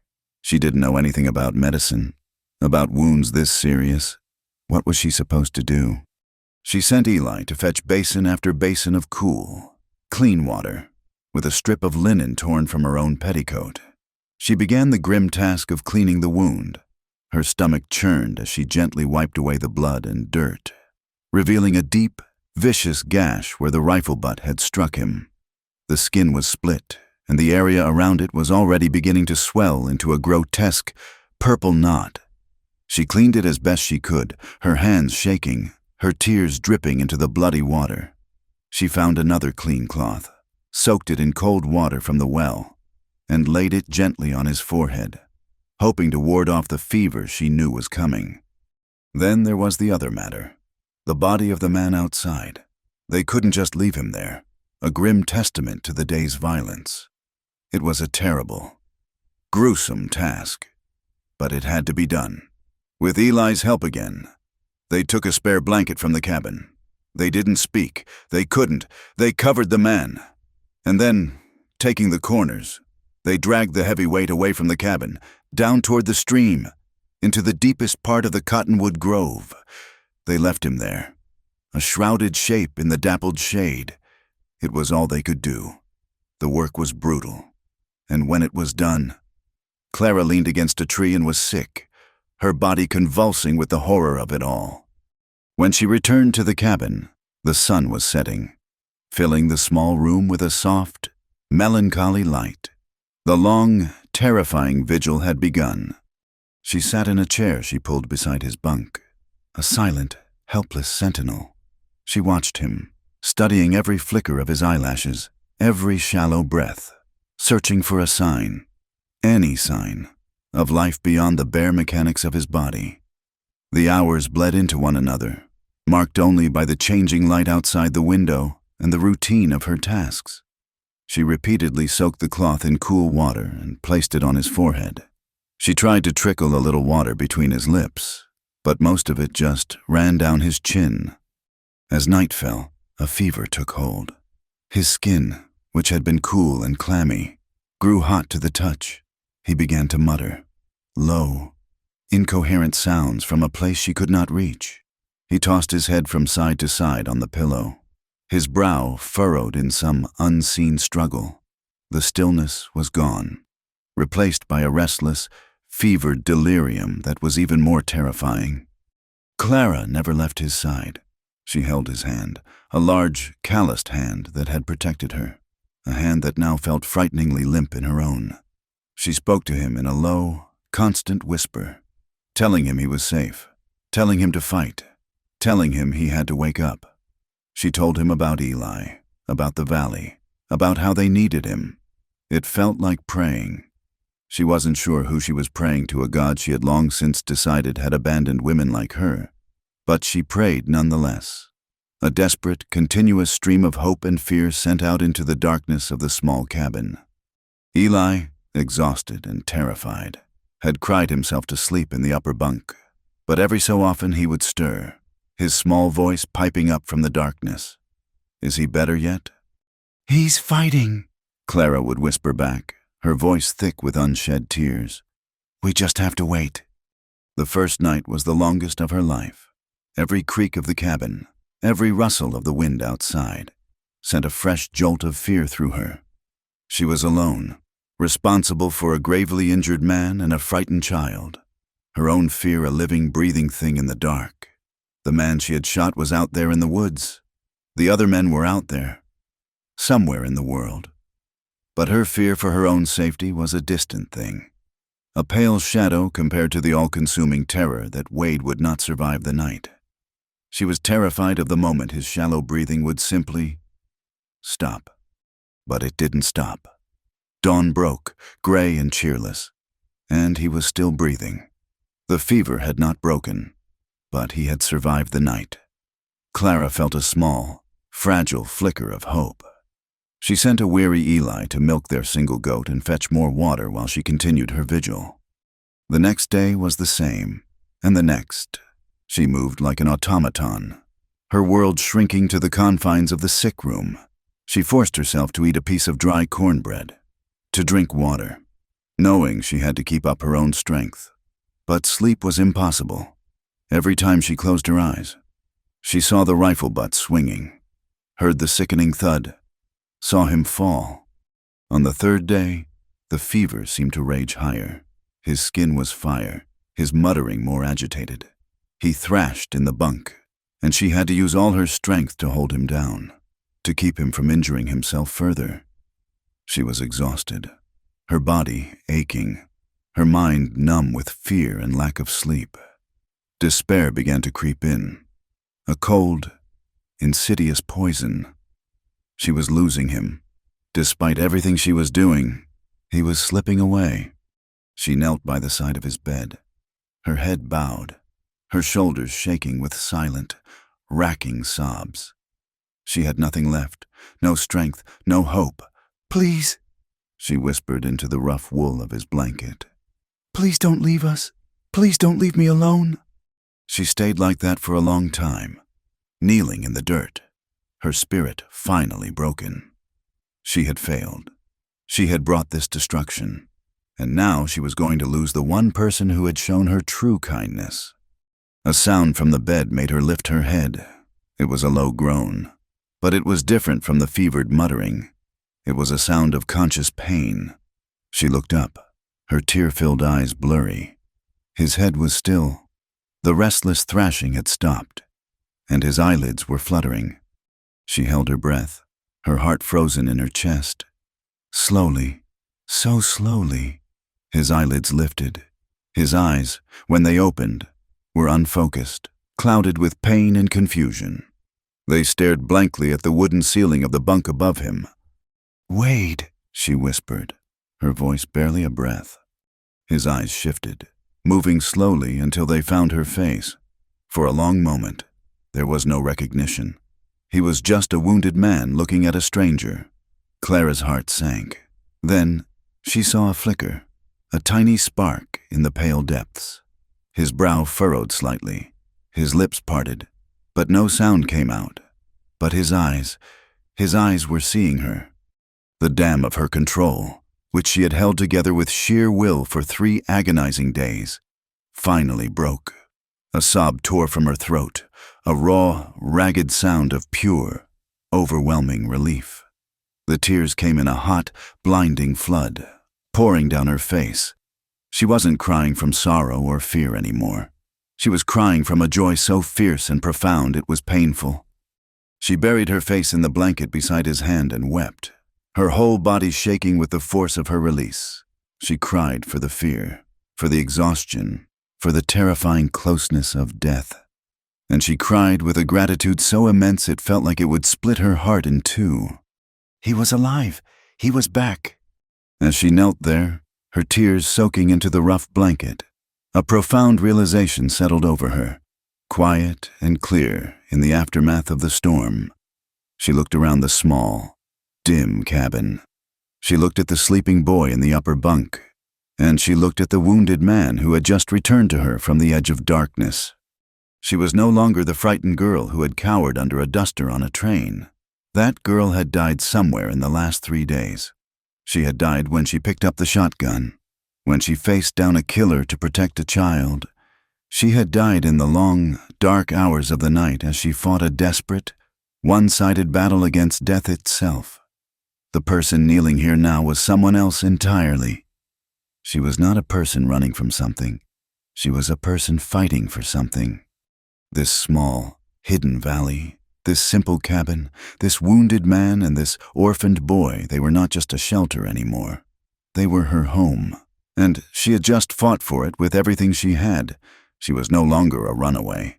She was a defender, and she would not let anyone take it from her. Waking was not a single event, but a slow, painful crawl back from a vast, black emptiness.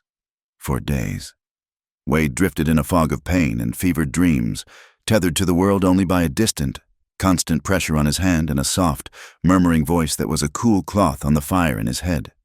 Consciousness returned in fragments, a slice of lamplight on a timbered ceiling, the savory scent of broth, the small, serious face of a boy peering down at him. His first clear thought was of the fight. The memory came in a brutal flash, the crack of the shotgun, the moment of distraction, the shadow moving in his periphery, and then an explosion of white-hot pain, and nothing. He tried to sit up, a surge of adrenaline, an old instinct coursing through him, but a wave of vertigo so profound it felt like the cabin was spinning sent him crashing back against the pillow with a groan. "Easy," a soft voice said. "You're safe. Just lie still." He turned his head, a slow, agonizing movement that sent spikes of pain through his skull. Clara was sitting in the chair beside his bunk. She was pale, with dark, bruised-looking shadows under her eyes, but her gaze was clear and steady. She held a damp cloth in her hands. She was the voice. She was the pressure on his hand. He looked around the small cabin. Eli was at the table, meticulously cleaning the shotgun, his small brow furrowed in concentration. The door was barred. The world outside was quiet. He looked back at Clara. The others he managed to ask, his voice a dry, unused rasp. "Gone," she said simply. "They ran." He tried to process this. He looked at her, then at the shotgun in Eli's hands, and a partial understanding began to dawn in the fog of his mind. He saw the broken window at the back of the cabin, a piece of canvas now tacked over the opening. He looked at her again, at the faint smudges of gunpowder that still stained her cheek, at the new, quiet strength in her eyes. The frightened girl from the train was gone. The woman who sat before him now was someone else. The days that followed were a slow, frustrating lesson in helplessness. The blow to his head had left him weak, dizzy, and plagued by a headache that was a constant, throbbing presence. For the first time since he was a boy, he was reliant on others for everything. It was Clara who brought him bowls of thin broth, holding his head and patiently spooning the liquid into his mouth. It was Clara who changed the dressing on his wound, her touch surprisingly gentle and sure. Her brow creased in concentration as she cleaned the gash. It was Clara who sat with him through the long nights when the pain kept him awake, saying nothing, simply being there, a quiet, reassuring presence in the darkness. A strange and profound shift occurred in the small cabin. The dynamic of protector and protected was inverted. He, who had been the rock, the unmovable force, was now weak and vulnerable. And she, who had been the terrified, fleeing creature, had become the caregiver, the defender, the steady center of their small, wounded world. He watched her. He had hours, days, to do nothing but watch. He watched the efficient way she moved about the cabin, her earlier skittishness replaced by a quiet, determined grace. He watched her bank the fire at night and coax it to life in the morning. He watched her gentle patience with Eli, listening to the boy's endless stories, her face softening into a smile that transformed her, making her look younger and impossibly lovely. He saw the strength she had hidden beneath her fear, a core of resilience as tough and unyielding as the desert landscape. He had offered her shelter, and in return, she was giving him back his life. The silence between them changed. Before, it had been a space defined by his stoicism and her fear. Now, it became a form of communication, a comfortable quiet filled with unspoken understanding. A look, a small gesture, was enough. When the pain in his head grew sharp, a subtle tightening of his jaw was all it took for her to appear at his side with a cool cloth or a cup of willow bark tea. When he grew frustrated with his own weakness, she would simply meet his gaze, and in her eyes, he would see not pity, but a quiet, steady encouragement that shamed his impatience. He learned the landscape of her face the way a small dimple appeared by her mouth when she was trying not to smile at something Eli said, the slight furrow that formed between her brows when she was worried, the deep, soulful sorrow that still lived in the back of her eyes, a shadow that had not yet been banished by the light. After a week, he was able to sit up, propped against the cabin wall. A few days after that, he took his first, shuffling steps to the door, leaning heavily on her shoulder, his legs unsteady, his balance precarious. Clara was a firm, steady support, her small frame surprisingly strong. Her arm was around his waist, and he was acutely aware of her closeness, of the scent of soap and wood smoke in her hair, of the warmth of her body against his. It was an intimacy born of necessity, yet it stirred something deep within him, a feeling he had not allowed himself to feel in a very long time, a tender, protective warmth that had nothing to do with duty or promises kept. The valley healed around them. The churned-up dirt in the yard was smoothed by the wind, and new grass began to sprout. Eli found the stray chickens and coaxed them back to their coop. Clara, with a grim set to her jaw, had taken the rifle Wade had dropped and buried it deep in the woods, along with the other man's pistol. They never spoke of the man she had shot, but the knowledge of it was a somber, invisible thread that now bound them together. She had taken a life to defend their home. The act had marked her, had changed her, and Wade could see its weight in the new maturity in her eyes. One evening, nearly a month after the attack, a sense of real peace had finally returned to the small cabin. Wade was sitting on the porch steps, his strength slowly returning. He was still weak, but the pounding in his head had subsided to a dull ache, and the world no longer tilted when he stood. Eli was down by the stream, his voice carrying on the still evening air as he chattered to his friend, Bartholomew the lizard. Clara came out of the cabin and sat on the step beside him. She had been mending one of Eli's shirts, and she held the small garment in her lap, her needle still for a moment. They sat in a comfortable silence, watching the last rays of the sun paint the high canyon walls in shades of rose and gold. The air was cool and sweet. "I was married to him for 6 months," she said, her voice so quiet it was almost a part of the evening breeze. She did not look at him, her gaze fixed on the darkening sky. Wade did not reply, but he turned his head to look at her. Waiting. He knew she was not just talking about the ceremony.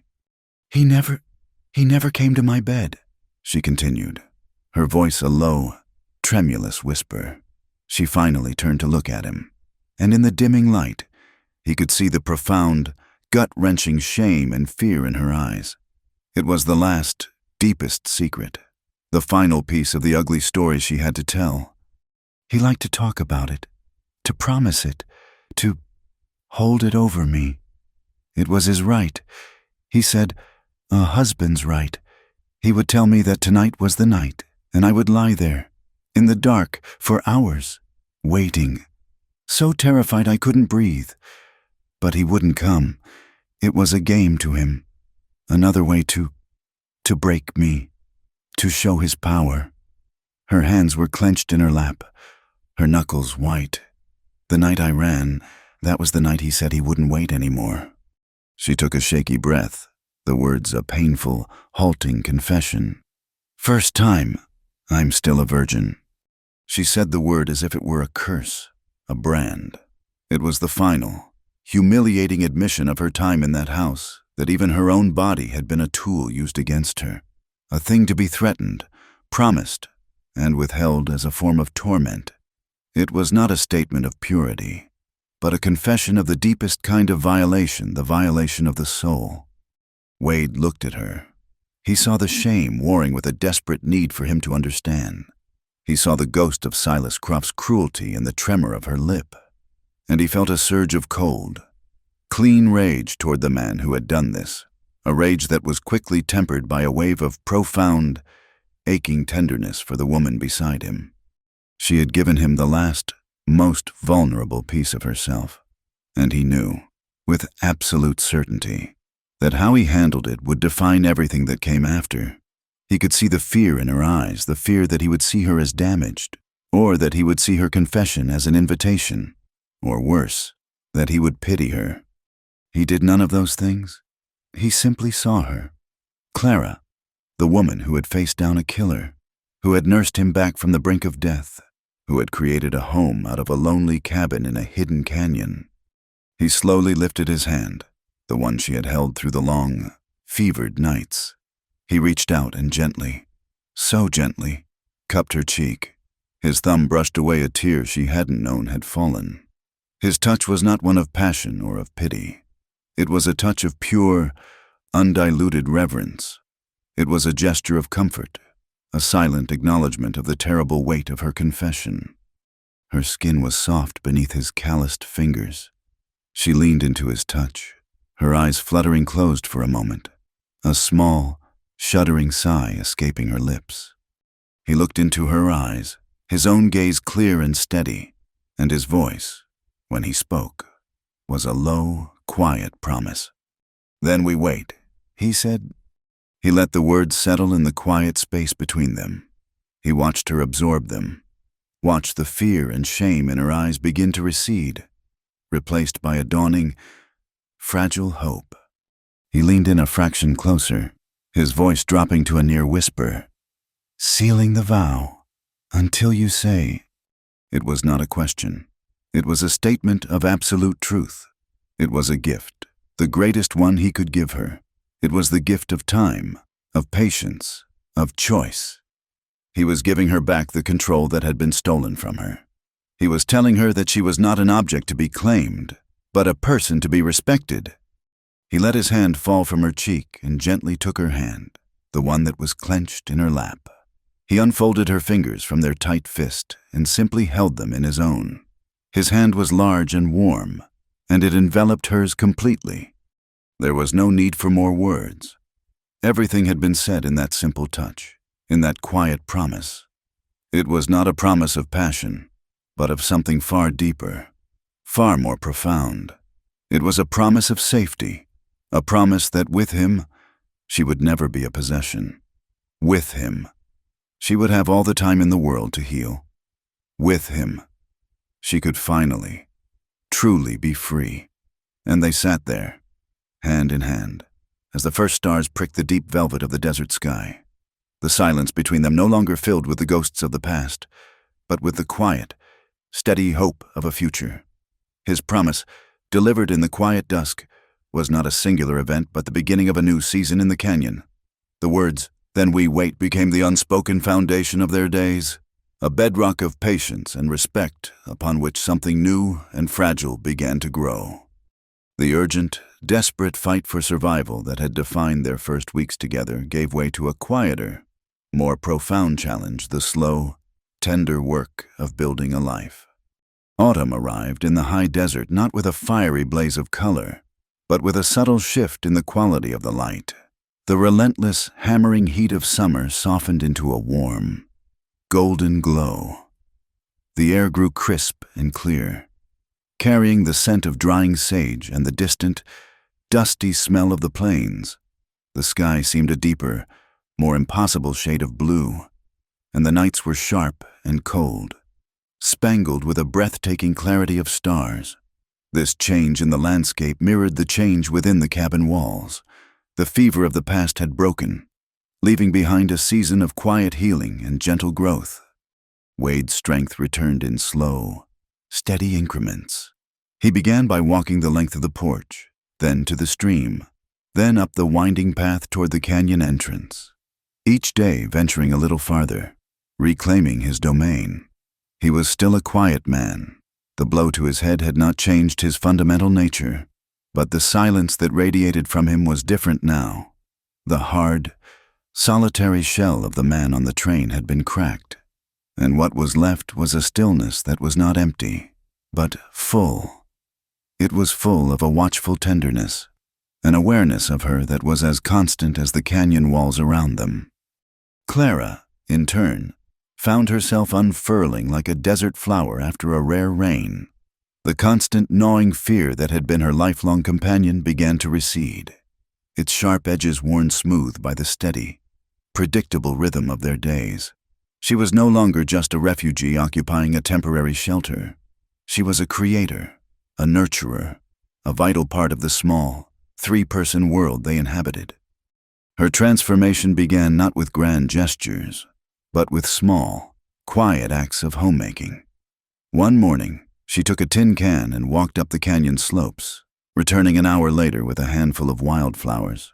There were the vibrant, defiant magenta of the desert verbena, the sunny yellow of the brittlebush, and the delicate, sky blue of a lupine she'd found growing in a shady crevice.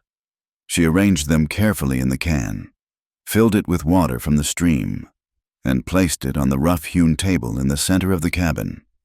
It was a small, simple thing, a splash of color and life in the Spartan, masculine space, but it was an act of profound significance. It was the first beautiful, unnecessary thing she had ever brought into a home. It was a statement that this place was not just for survival, but for living. Wade came in from his walk and stopped just inside the door, his eyes falling on the bright bouquet. He said nothing. He didn't need to. Clara, who was kneading dough for their daily bread, saw the way his gaze softened for just a fraction of a second, a silent acknowledgement that he understood. From then on, there were always flowers on the table. A few days later, Wade began a project of his own. Clara had taken to sitting on the top step of the porch in the late afternoons, watching the shadows lengthen and the canyon walls turn to fire in the setting sun. The wooden step was hard and splintered. One morning, without a word of explanation, Wade took a wheelbarrow and began hauling flat, smooth stones up from the riverbed. He was methodical, choosing each stone with a careful eye for its size and shape. He spent the better part of 2 days digging a shallow foundation by the porch, fitting the stones together with the patient skill of a master stonemason, using a mortar of mud and fine gravel to bind them. Clara and Eli watched him work. The only sounds, the scrape of his shovel and the solid, satisfying chink of stone on stone. He was building a bench, a low, wide stone seat, positioned perfectly to catch the last of the afternoon sun. When he was finished, he brushed the dust from his hands and simply nodded toward it. It was an invitation. That evening, Clara sat on the smooth, cool stone of the bench he had built for her. It was solid, permanent, It was a silent answer to the wildflowers she had placed on the table. He had taken her small, transient gesture of beauty and responded with his own act of enduring, practical care. The bench was not just a place to sit. It was a statement. It said, "I see you. I see your need for comfort. I want you to have a permanent place here." It was the most romantic thing anyone had ever done for her. Their love story was written in this language of small, unspoken things. It was in the way he began leaving a small pile of the most easily split kindling by the hearth for her each morning, so she wouldn't have to struggle to start the fire. It was in the way she learned to make his coffee just how he liked it, strong and black, and had a cup waiting for him when he came in from his early morning patrols of the canyon. It was in the extra blanket she draped over him one night when he fell asleep in his chair by the fire. It was in the sturdy pair of boots he painstakingly crafted for her from a supple piece of deer hide, replacing the tattered shoes she had arrived in. They never said, "I love you." The words would have felt loud and clumsy, an inadequate translation of the deep, quiet rhythm they had found. Their love was not a declaration. It was a practice. It was 1,000 tiny acts of service, of anticipation, of quiet consideration, woven together to form the fabric of a shared life. And at the heart of this life was Eli. He was the laughter that echoed off the canyon walls, the boundless energy that filled their days with a sense of purpose beyond their own survival. He was the reason for their partnership, the living, breathing proof of the promise Wade was keeping. He would follow Clara in the garden, his small hands ineptly pulling weeds, his bright voice a constant stream of questions and observations. He would sit by Wade's side, watching with rapt attention as he repaired a bridle or carved a piece of wood, absorbing the lessons of a man's quiet competence. One afternoon, Clara was hanging laundry on a line Wade had strung between two cottonwoods, the clean, wet sheets brilliant white against the blue sky. Eli was trying to teach one of the chickens to jump through a hoop he had made from a willow branch. The chicken, unimpressed, would simply peck at the ground, and Eli would collapse in gales of frustrated laughter. The sound was pure, uncomplicated joy. Wade was on the porch, oiling his rifle, but he had stopped, his hands still, and he was watching the boy, a rare, faint smile touching the corners of his mouth. Clara paused, a clothespin in her hand, and watched them both. The quiet man on the porch, the laughing boy in the yard.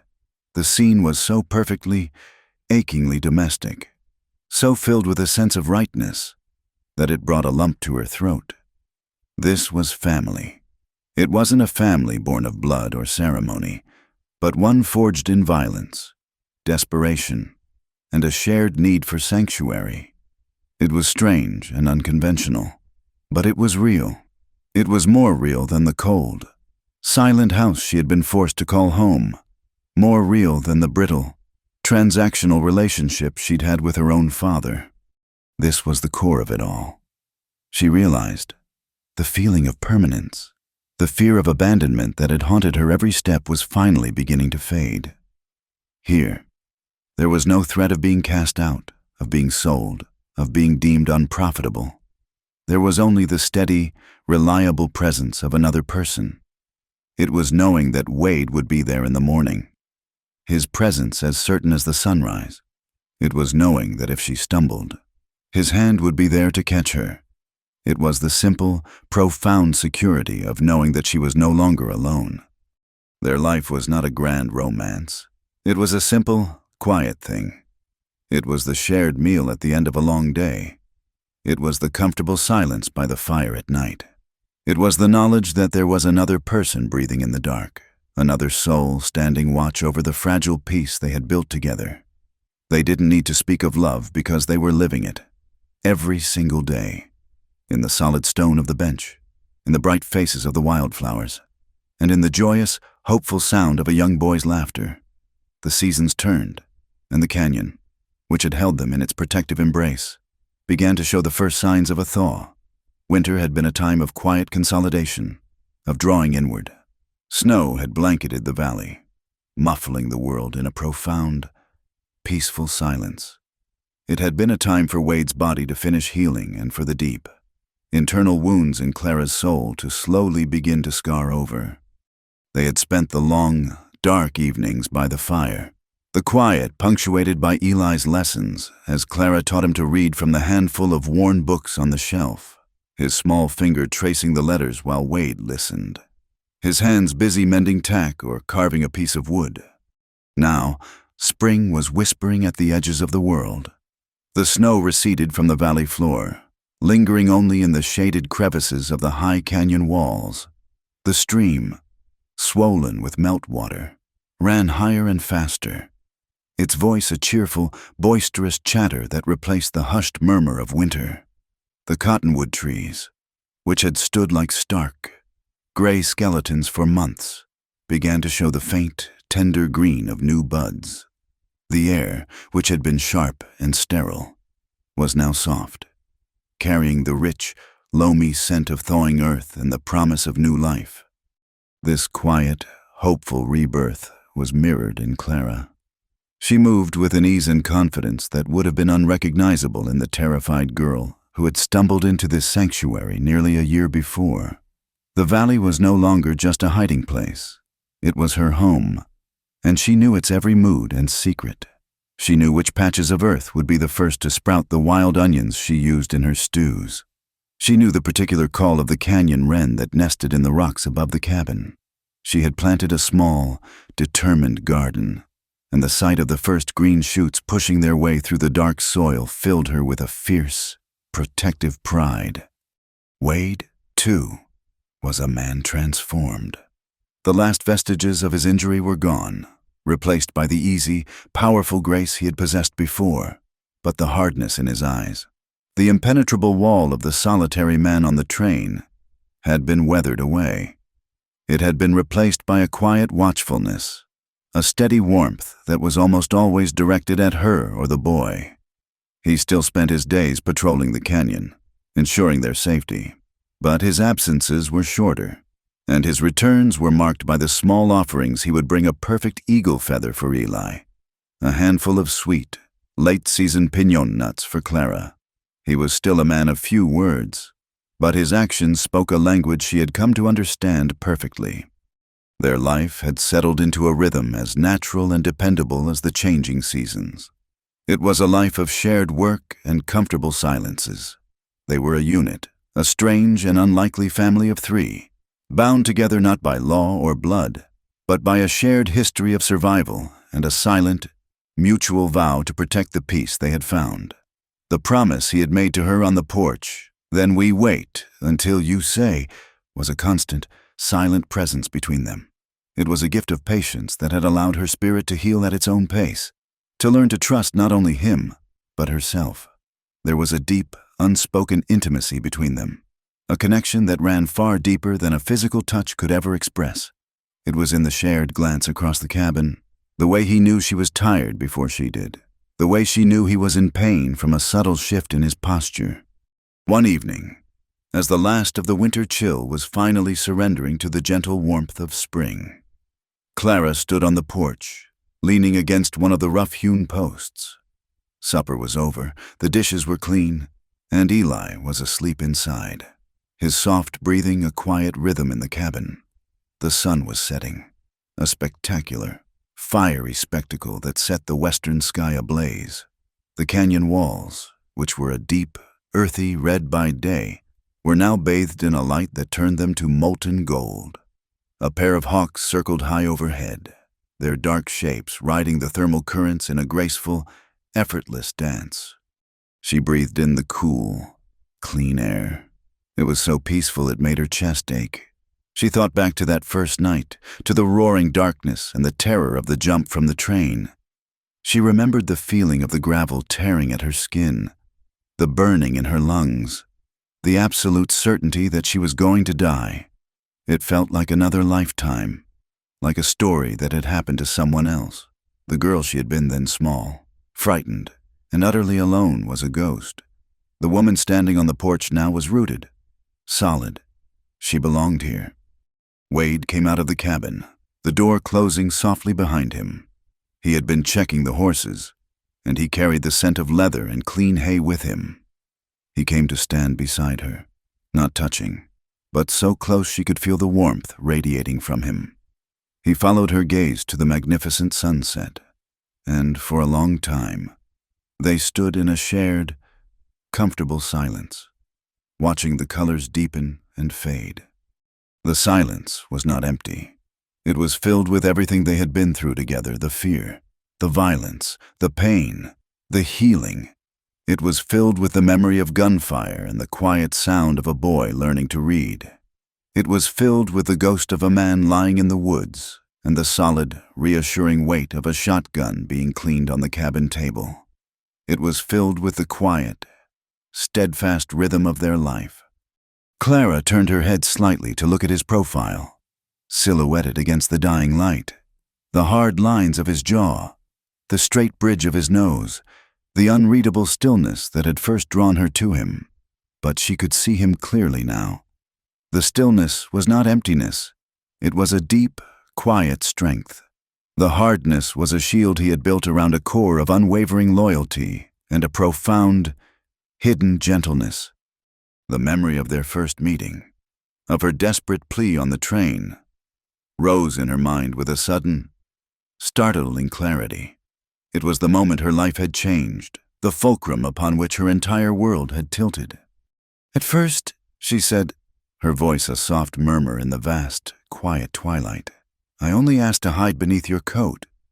The words hung in the still air, a simple statement of fact that encompassed a world of terror and desperation. It was a reminder of how small her hopes had been then, not for happiness, not for a future, but for a few moments of borrowed invisibility, a temporary reprieve from the hunt. Wade turned his head from the sunset to look at her. His face was in shadow, but she could see the faint glint of his pale eyes. He didn't speak for a long moment. He simply looked at her, and in his gaze, she saw the entire arc of their journey reflected. He saw the ragged, terrified girl she had been, and he saw the strong, capable woman she had become. He slowly reached out and took her hand. His grasp was warm and firm, his calloused fingers lacing through hers. It was a familiar, comforting gesture, one that had become a part of their silent language.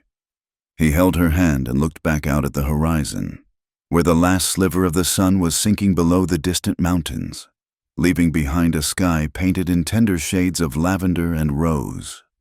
He squeezed her hand gently, a small, reassuring pressure. "Now," he said, his voice a low, quiet rumble that was for her alone, a sound that seemed to vibrate through her very bones. "You are beneath my heart." The words were simple, spare, and utterly profound.